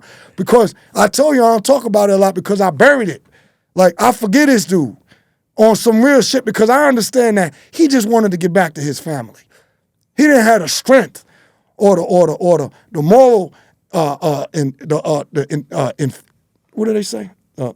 Code? The moral code, without the fortitude, I don't know. I'm tongue twisted right now. But he didn't have the strength to be able to not tell, because he didn't have to tell on me. He didn't have to face life. He could have told on himself, pled guilty. You didn't have to do that to me. I had never been in trouble before, so I didn't understand the federal system. I didn't really understand that you could just become a rat and you could just start testifying on people. This dude told on so many people. He told so much stuff. They probably had to tell this dude, yo, you telling so much stuff. Yo, you really want to tell us this? He told on everybody. He told them stuff they had no idea about. He told on everybody that he was messing with. He did that. He just went on for hours and hours and hours. Later, I come to find out his debriefing. He had so many debriefings. It was incredible. So these dudes started loving this dude. So that's why I got into all of that, because that's what happened. I don't even remember the question. I just remember, refresh my recollection. I just get worked up when I start thinking about this dude, because, he fucked me up. He changed my whole life. Now, with that, I understand I fucked myself up because I was doing something that I knew was illegal. However, I wouldn't have done him, I wouldn't have done none of my people the way he did me. I wouldn't have done it. I had the opportunity to do it, as a matter of fact. Dudes that's watching this right now, they know E is official. They know 100% I went to trial, and they know if I wanted to bury him when I caught that indictment, I could have buried him. And he watching it now, so shout out to you, Mr. New York, a.k.a. King Kong. I ain't going to get the other one because he's going to say, yo, that's a little too close for comfort, my dude, but he was in my indictment. This dude hit me out of his house when I first went on the run, when we was in Phoenix, Arizona. This is my dude. And he was in my indictment. Not that he was indicted, but that they believed I was doing business with him. And they begged me to tell on this dude. They told me, yo, you can go home. you can get home to your family. Think about they told me through my lawyer, because I didn't talk to them. So when you hear people talking about, oh, these people, they met with them. If you met with them, you was talking to them. You was debriefing. They reached out to my lawyer. My lawyer tells me that the U.S. attorney told them to tell me, think about your family. Then my lawyer bought me all of this stuff that they bought me. Like, this dude is in your face. Do you know this dude?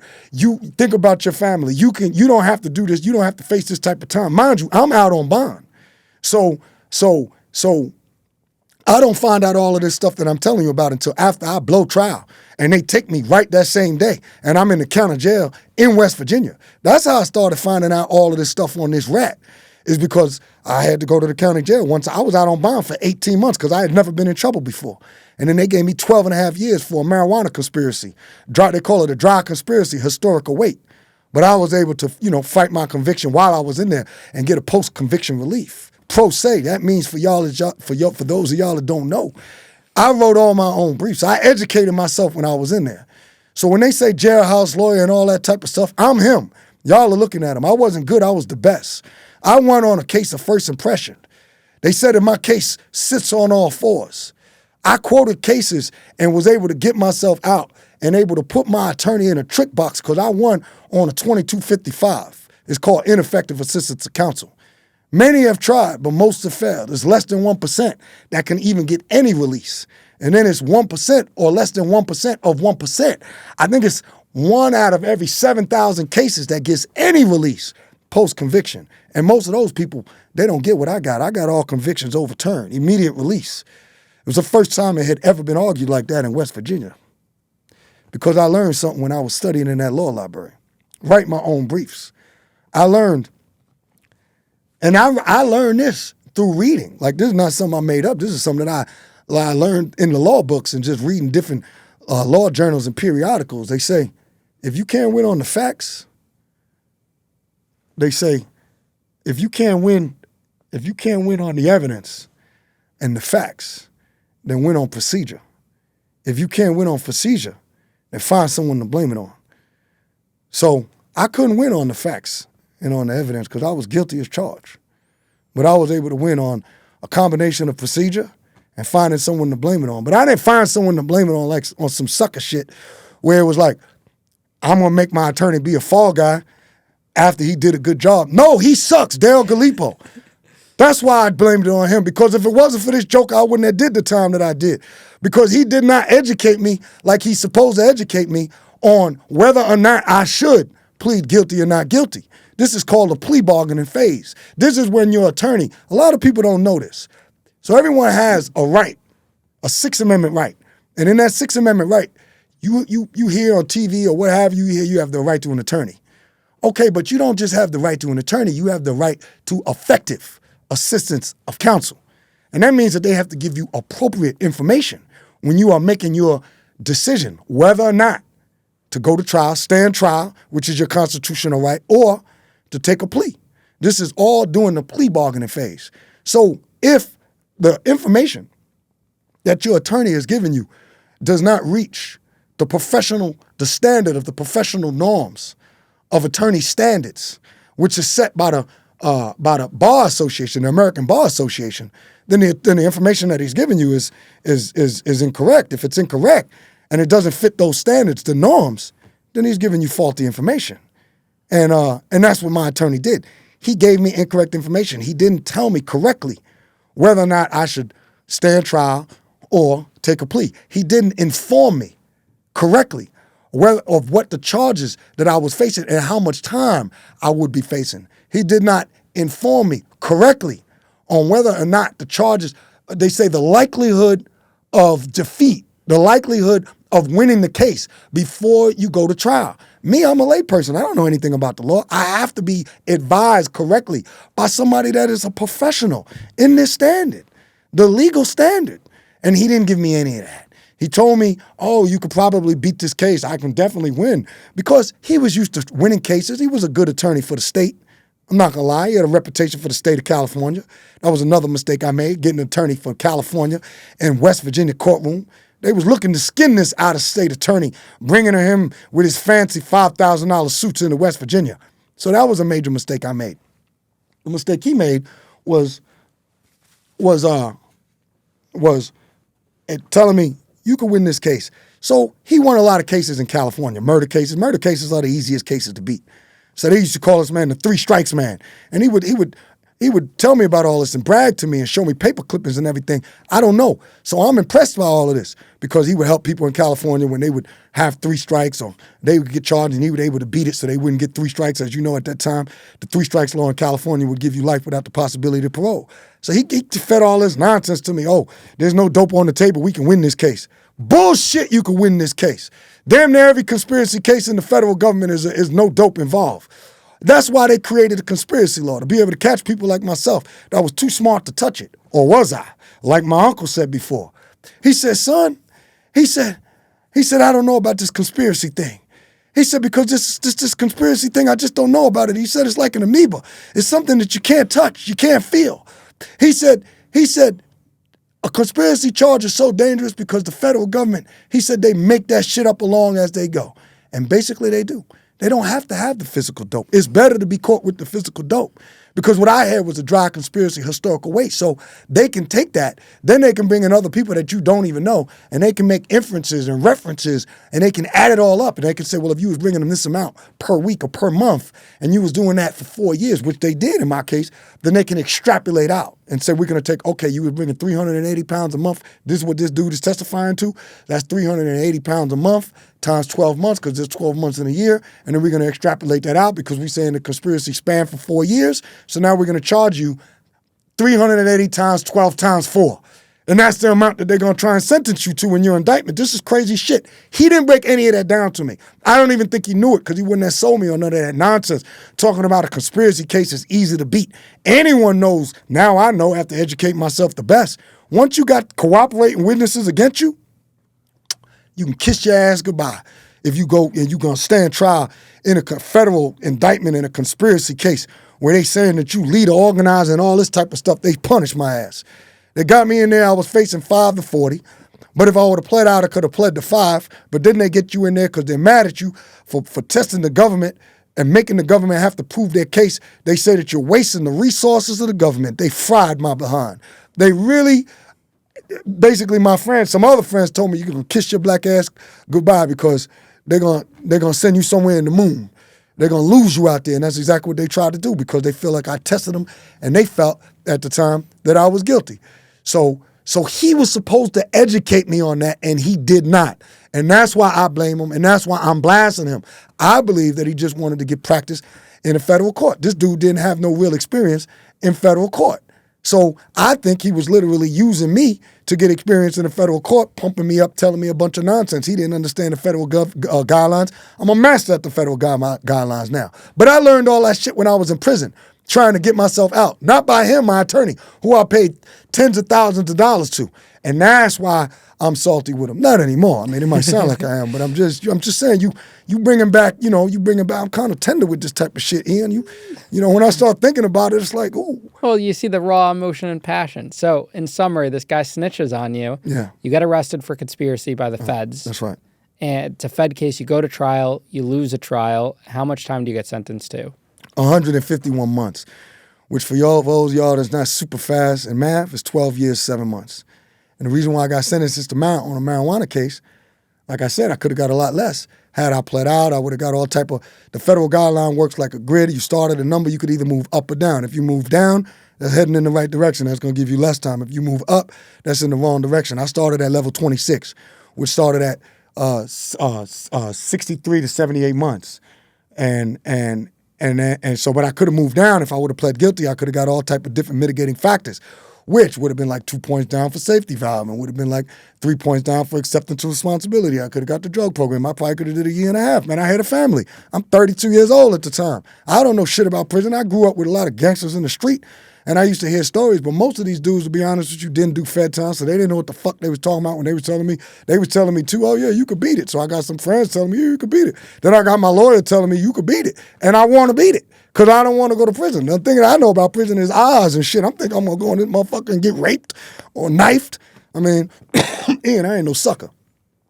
I got a lot of heart. And I considered myself a tough guy back then. But I am not a tremendously big dude. So, when you seeing these stories and you meet some people in the street and you thinking, those are the type of dudes that's in prison? I'm thinking these motherfuckers gonna tear my head off, or they're gonna knife me, or it's gonna be some type of crazy fucking situation that I'm gonna have to, fight myself out of and turn into an animal to stay alive. You don't know. And so when you got a lawyer that's not educating you on this type of shit, you make the decision that I made, which was a stupid ass decision. And in my mind, I'm not even allowing myself to believe that I can be convicted and go to prison, because I don't want to go to prison. I'm scared to death, to be honest with you. Even though I know a lot of people and they telling me we can link you with people in there, you're going to be all right, I'm still thinking, what the fuck? I'm going to go to, I got a family. At this time when I first get indicted, I don't even have, I got 3 kids.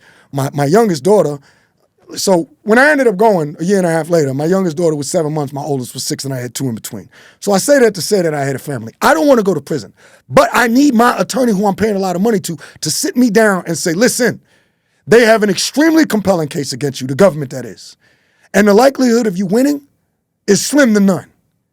If you go to trial, you're going to more than likely lose, and then they're going to stretch you out. They're going to give you as much time as they can give you, because that's what they do in the federal system. They're going to give you a lot of time, more time than you can fucking handle, because you're testing the government. That's what he needed to tell me. He was supposed to tell me you have witnesses that are going to cooperate against you. They're going to get on the stand. They're going to make you look bad. They're going to give you enhancements, and you're going to get your head knocked off. I do not advise you to go to trial. Now, at that point, if I tell him, because ultimately the decision is mine, if I say, well, I'm going to trial anyway, then I got the right to do that. But I certainly don't need to hear that bullshit from my attorney talking about you got a weak case and the government, there's no dope on the table and I can definitely beat this case. This is what this dude told me. He's a fucking disgrace. And he was derelict of his duties, and I don't believe he should even be an attorney. And the federal judge said as much when I got back 6.5 years later. The federal judge agreed that my attorney did not live up to his expectation of what the professional standards of what an attorney should do, which is advising your client of the likelihood of defeat or victory at trial, what they are facing, what type of sentence that they would face. He gave me all the wrong answers. Tell us about prison. Where'd they send you to? So it's funny. So where they sent me to was Jessup, behind the fence when I first started out. But I want to start in the county jail. Because what some people don't know, and some people do know if they've had the experience, the county jail is no motherfucking joke. That's a gladiator school for real. You're in there and you're not in there with, nobody's classified when you immediately lose. So me, a marijuana guy, no violence on the jacket, never killed nobody. My first 2 bunkies was a double murderer and a murderer. You in there with dudes that is facing life without the possibility of parole. You literally locked up with dudes that's facing life. And like I told you, I'm not a big guy. I ain't no motherfucking sucker. But I'm in West Virginia. I'm not from West Virginia. There's a bunch of recovering meth dudes in there and a bunch of drug dealers and a bunch of murderers. And this is what I'm in there with. So, it was a super interesting experience. I seen a lot of crazy motherfucking shit happen. I seen dudes get their fucking wig split. I seen dudes get stabbed. I seen makeshift. I seen a dude jump from the top tier on his head to try and commit suicide. I heard his head pop. I see the blood, rolling down the fucking pod. I see them have to, I'd seen lockdowns. I seen them come up in there and mace everybody. I seen it all. So it was not a favorable experience, but that was my life for the first year, right after I fell at trial, because, they wanted to punish me. And if you looking at more than 10 years on a drug conviction back then, they wouldn't give you no bond, which is crazy as fuck to me, because white collar dudes would be facing 30 years and shit and be able to get out and get their affairs in order. But we already know, about just the way the laws was written and the way that the judges treated minorities a lot of time. And it's my opinion, not to turn it into a race session, but a lot of the drug laws was discriminatory against minorities, and I was a minority. So a lot of the laws was written in such a way where they would say, well, if you are in a drug conviction facing more than 10 years, we're not going to give you bond. And then kind of find out, I think it was like Bernie Evers or one of them dudes that was on the WorldCom, this dude was facing 30 years and he was able to get a bond. I was like, what the fuck? I'm only facing a little over 10, but they didn't give me a bond. So they took me immediately and they locked me up. And, you feel like I've told this story before and described it as such because I used to own a boa constrictor. So when I was younger, I'd have a bowl and we'd put rats in there. We'd feed them rats because we always hated rats. Rats and mice, but rats we enjoyed the most. And sometime as soon as he get dropped in there, that bowl would coil around him, strangle the shit out of him and then swallow him. But sometimes the bowl might not be hungry. But the rat would still know that his time is coming. And we'd look at him and we'd laugh. And we'd see his heart pulsating. Because that rat knew that he was in there with something that was bigger than him. And I don't know what the rat knew in his mind. But, we would look at that. And you'd see that you'd see the fear in the rats. The rat wouldn't even want to move. Almost like if he could just not move, he would just disappear. And the bowl wouldn't know he was in there. Well, that's how I felt when they first took me. When I lost a trial, because they put you in this van. It's a cage inside of the van. And they take you into the bottom of the courthouse. It was the federal building. And then they take you to the county jail. And you're in there, cuffed up at the ankles, around the waist, and the wrists. And I had never been to prison before, like I told you. I had been arrested before, but I never spent the night because I was always able to bail out and then get an attorney. In Atlanta, it was Renee Rockwell. She was always the one. Shout out to Renee Rockwell. I love you. Because she was the best attorney for me. She got a lot of dudes out. And when I caught all them smaller cases in my younger years, she would always get me out. But this was a different scenario. This was the federal government. And I was in there, and I lost the trial. And I knew for a fact that I was going to be going away for a substantial amount of time. So I said all of that to say that I felt like that rat, just in there like a caged animal, heart pulsating. And the biggest and the scariest thing I think for most human beings is not knowing what to expect, not knowing what is next. And so that's what it was like. So when I get in there, I remember it was August 19th, 2005. I'll never forget that day because we're in the ballpen, we're in the county jail. I'm in West Virginia, but I'm looking at the TV, the small TV that they had in there, and it was Katrina. That was the first day of Katrina. So I can never forget that day and the day of Katrina because that was the day that I fell. And so I'm in here and, I'm in there. I'm in the county jails for over 10 months because I didn't do any cooperating, nothing like that. But, I had attorneys and they wanted to prepare my PSR report. They wanted to give as much mitigating information to it's either referred to as a PSR or PSI, which is pre-sentencing report or pre-sentencing investigation, depending upon which jurisdiction you're in. So, it was about 4 or 5 months because my sentencing hearing wasn't until February, even though I fell in August. And they wanted to prepare all of that for me. So it took some time that I was there. I was in that county jail. And, it wasn't nothing nice. It was horrible. You don't get to go outside. You're in there for 23 and a half hours a day or 23 hours a day. You might be able to go out to this little concrete area that they had, which was concrete. You still in the jail. You don't touch anything green. You don't see anything green. The sky above you has it has a covering over. You can see through it, but it's like a chain link fence of some sorts. So it was a fucking nightmare, man. The food tasted like shit.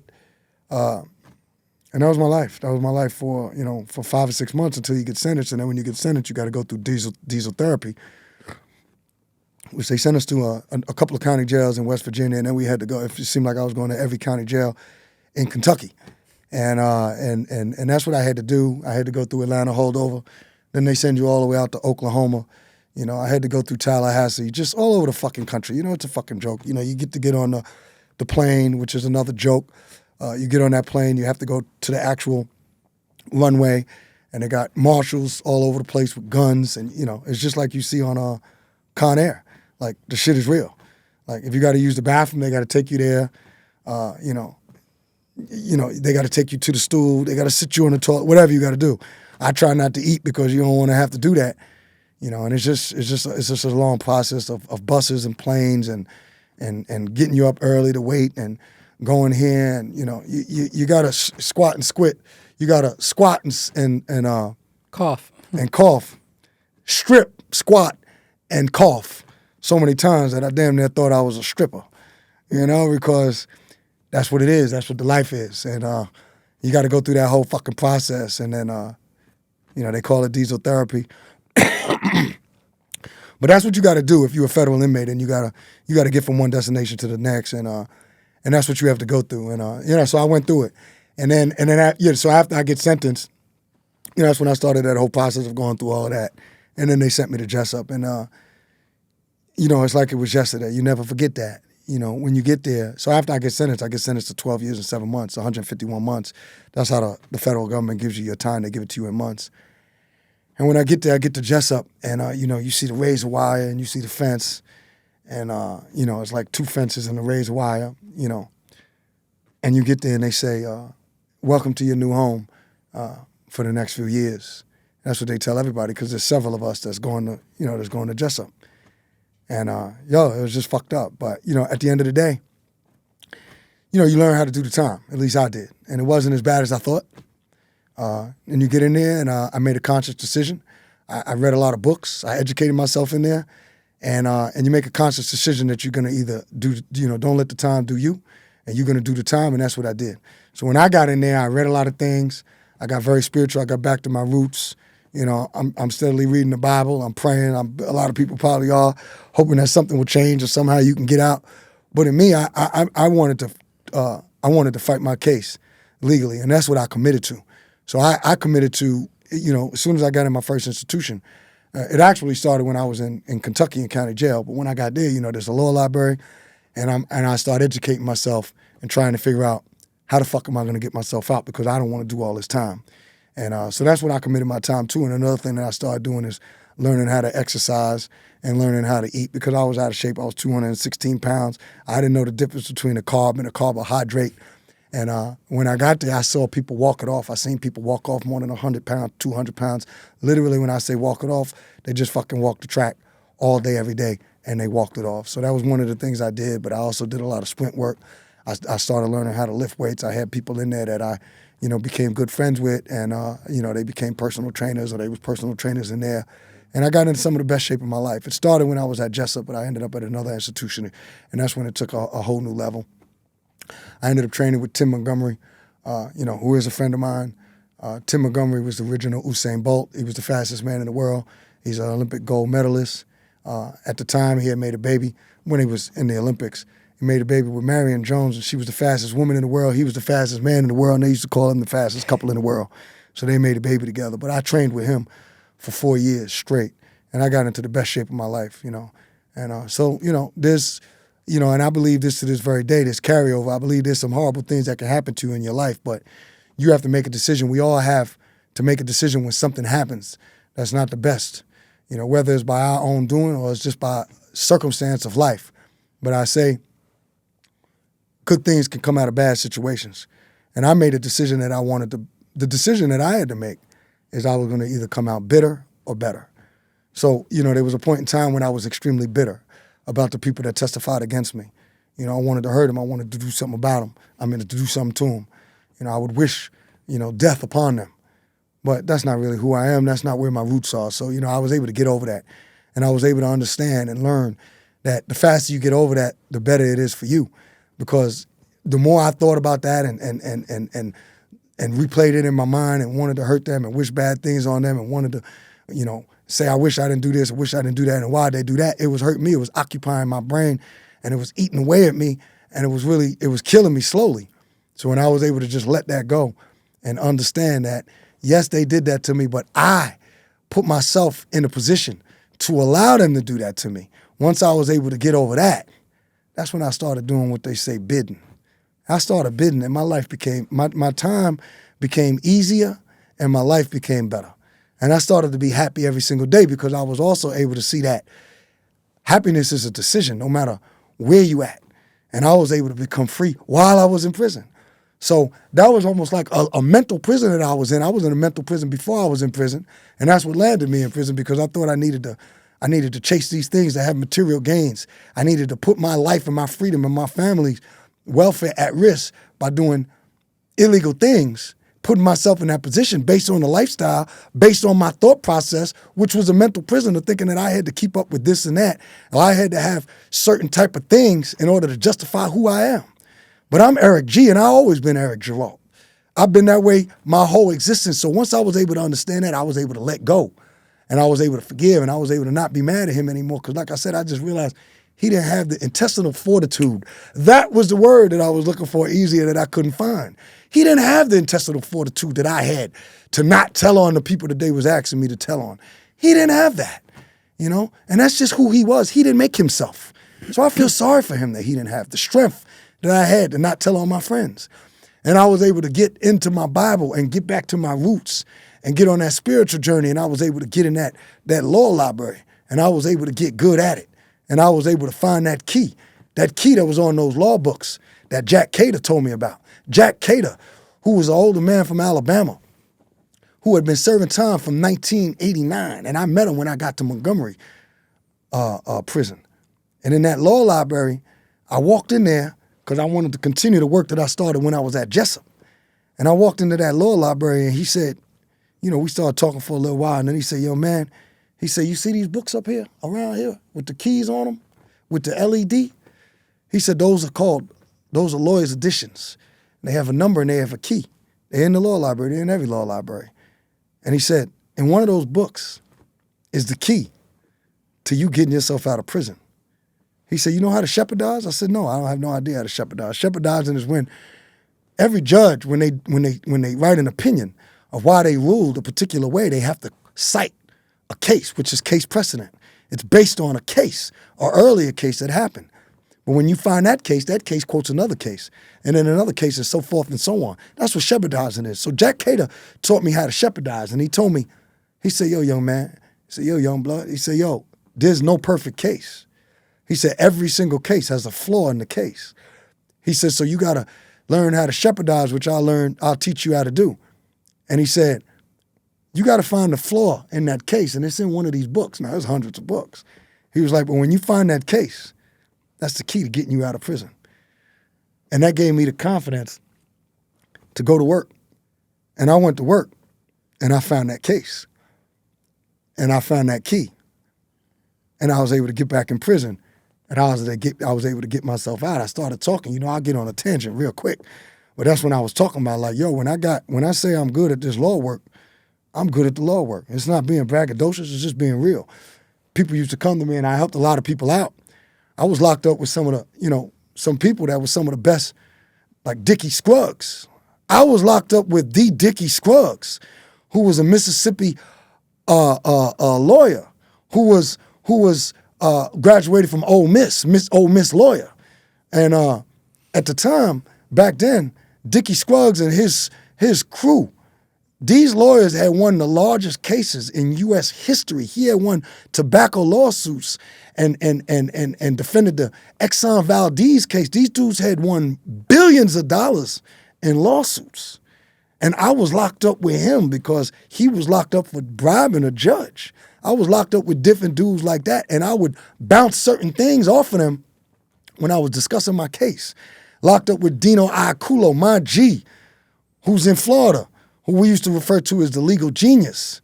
And these are different people that I would talk to about my case, and they would help me, and we would have arguments, and they would tell me, don't argue it like this or argue it like this.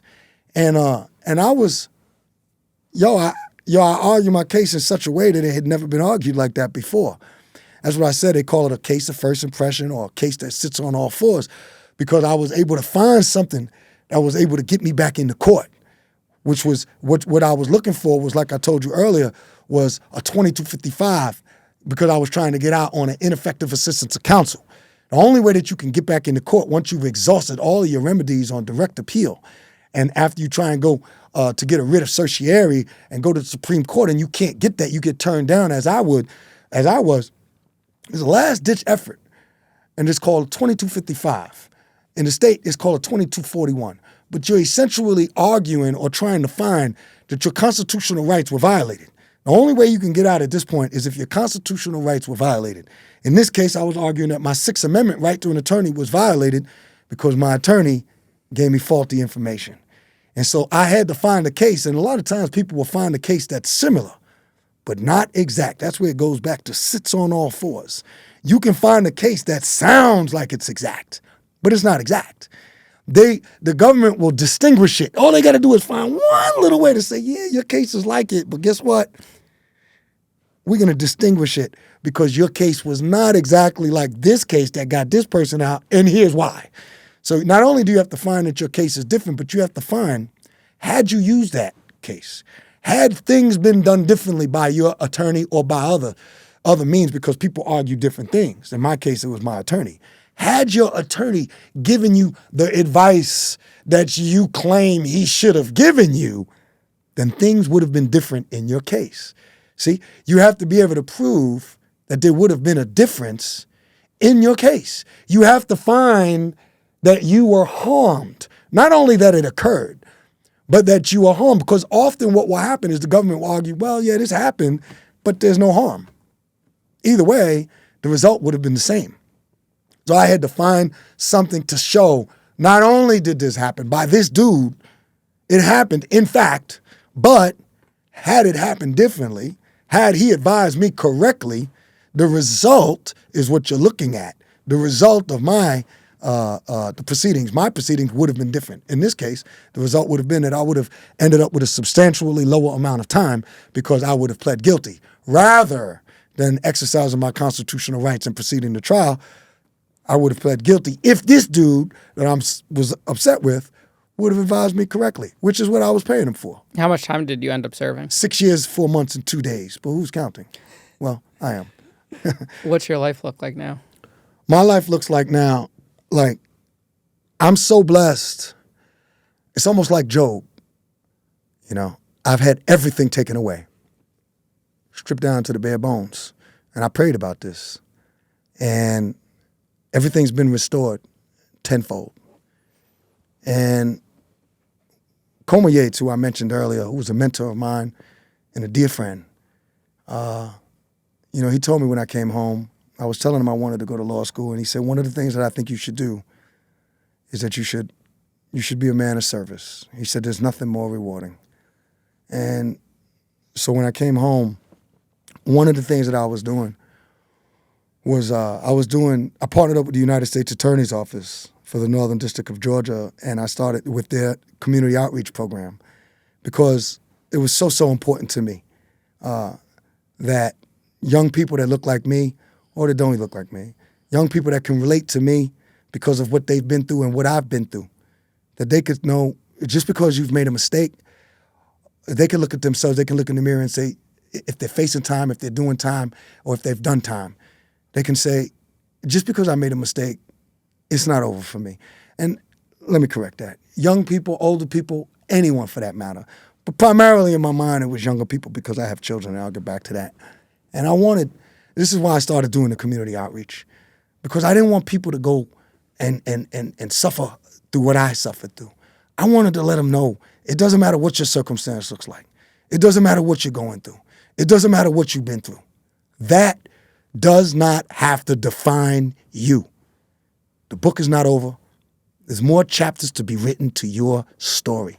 That was extremely, extremely important to me. So I partnered up and I started speaking in prisons and jails to people that would be coming home to let them know what are the things that they're going to be looking at when they're facing reentry. What are the hurdles? What are the obstacles? And not to be discouraged.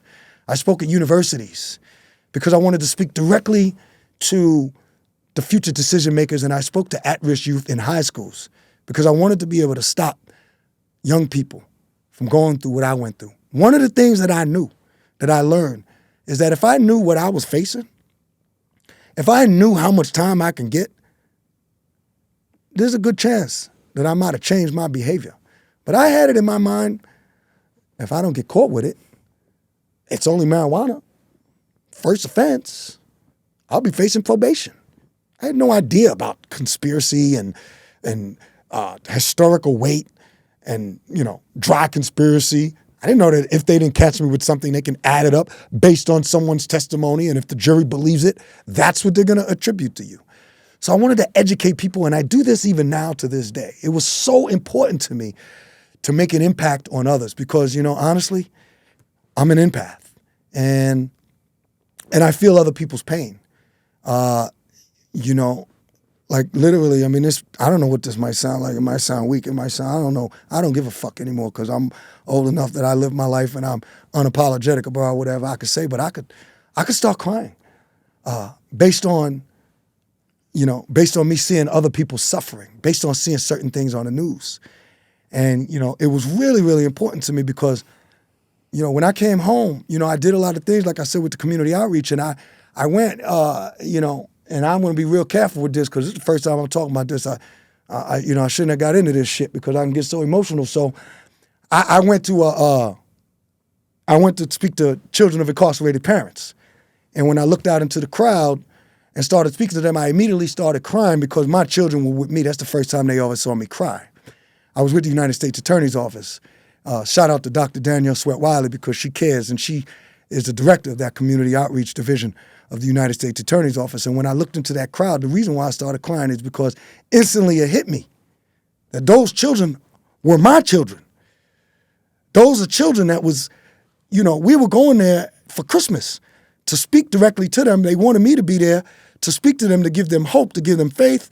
And it was a whole program where they would get gifts. Every child can get a gift. And that just made an enormous impression on me. And I wanted to speak to children that are suffering through that. And I wanted to speak at the high schools to children to stop them from going through that, because most times people, it's like, especially drug crimes, for me, I just know that for the most part, nothing is absolute, but a lot of times it's a financial crime. People just trying to make money. And remember I talked about earlier about stretching your mind. So many times in these communities of people, no matter what the color, no matter where they are in the world, they haven't been exposed. They haven't had the exposure, the training, the teaching, the education to know, there's other ways out there. You ain't got to risk your life. You don't got to risk your family's life in order to make money. But they're exposed to dudes that's making easy money right there in their community. So that's why so many people end up selling drugs. And it meant something to me, and it means something to me to this day. And I wanted to make a difference at the best way that I could. I wanted to make a difference to them. And, man, I just hurt when other people hurt. So, so that's what my life looks like. My life looks like giving back to people, and my life looks like changing the narrative, because one of the things that bothered me is when I came home, I felt like people kind of looked at me almost like, people knew me. I always been honorable. I always been honest. I never stole. I never lied. I always worked hard as hell, even though it was selling weed. I was a hard worker. I owned a restaurant at one point.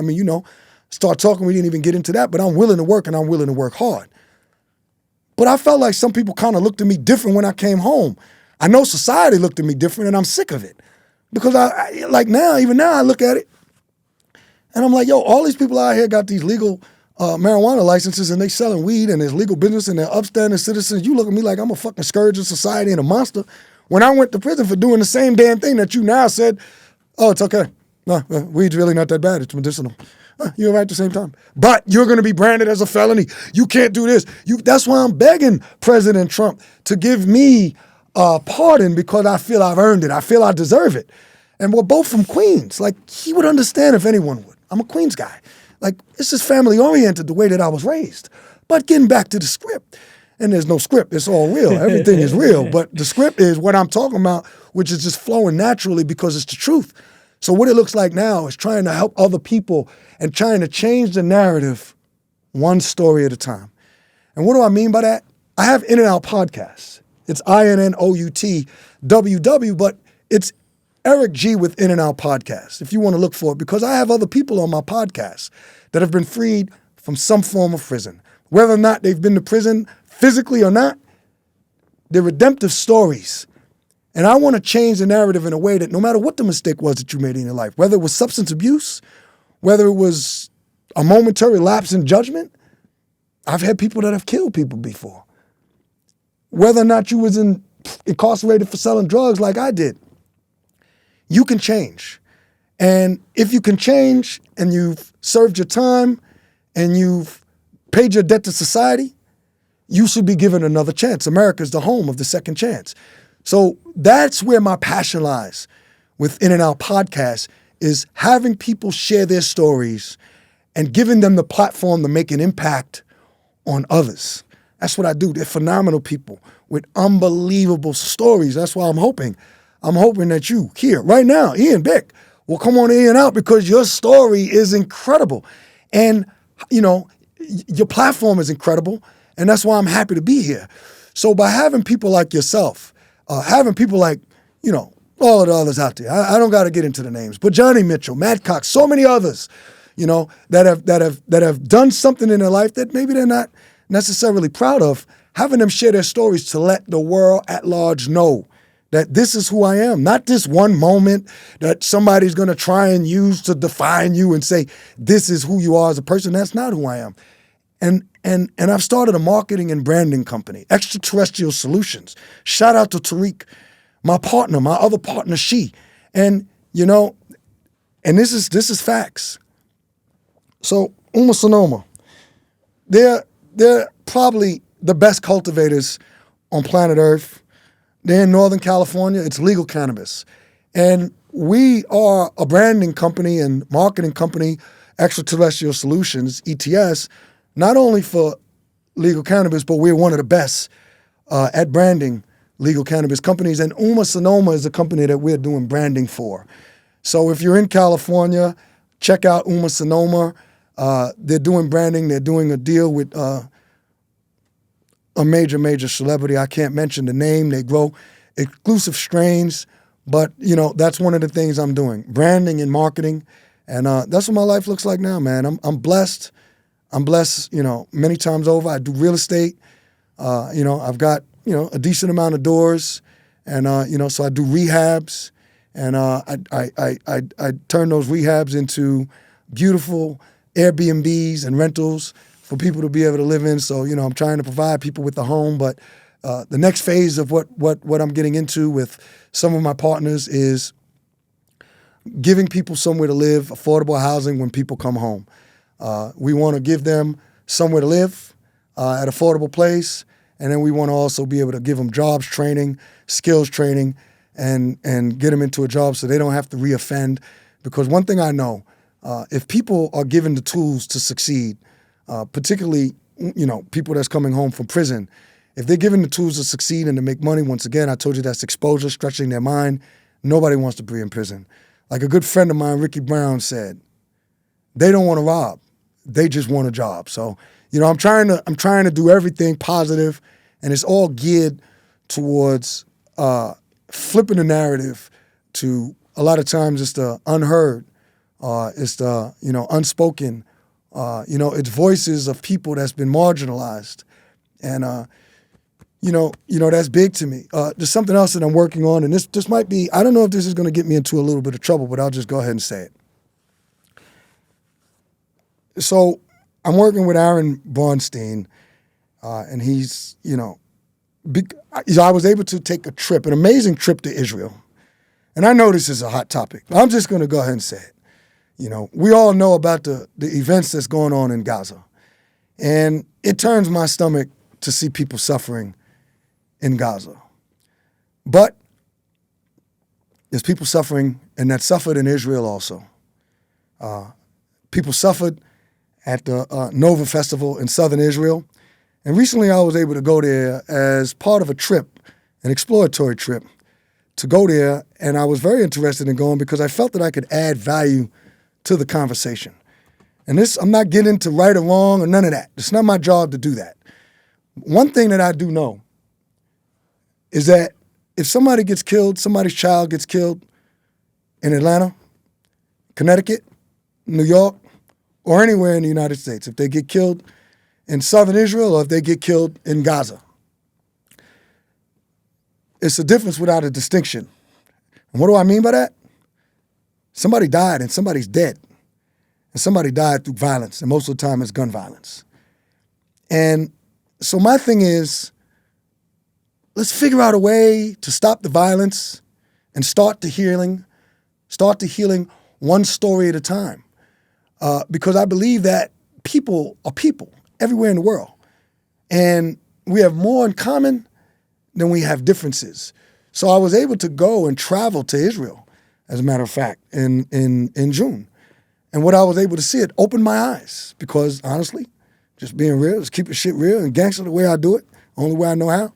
When I went, I thought I was only going to see, and a lot of the people that went with me, my idea of Jewish people, even though I've had some of my best friends in life have been of the Jewish community, but my idea was Israel, the way it's been depicted through media, where I thought I was going to see mainly only majority white looking Jews, or should I say lighter skinned Jews, because that's not an appropriate way to describe someone, with beards, with the I forget what the garb is called, But what I was impressed by was the enormous amount of diversity that I was able to see. And I saw people that looked like myself.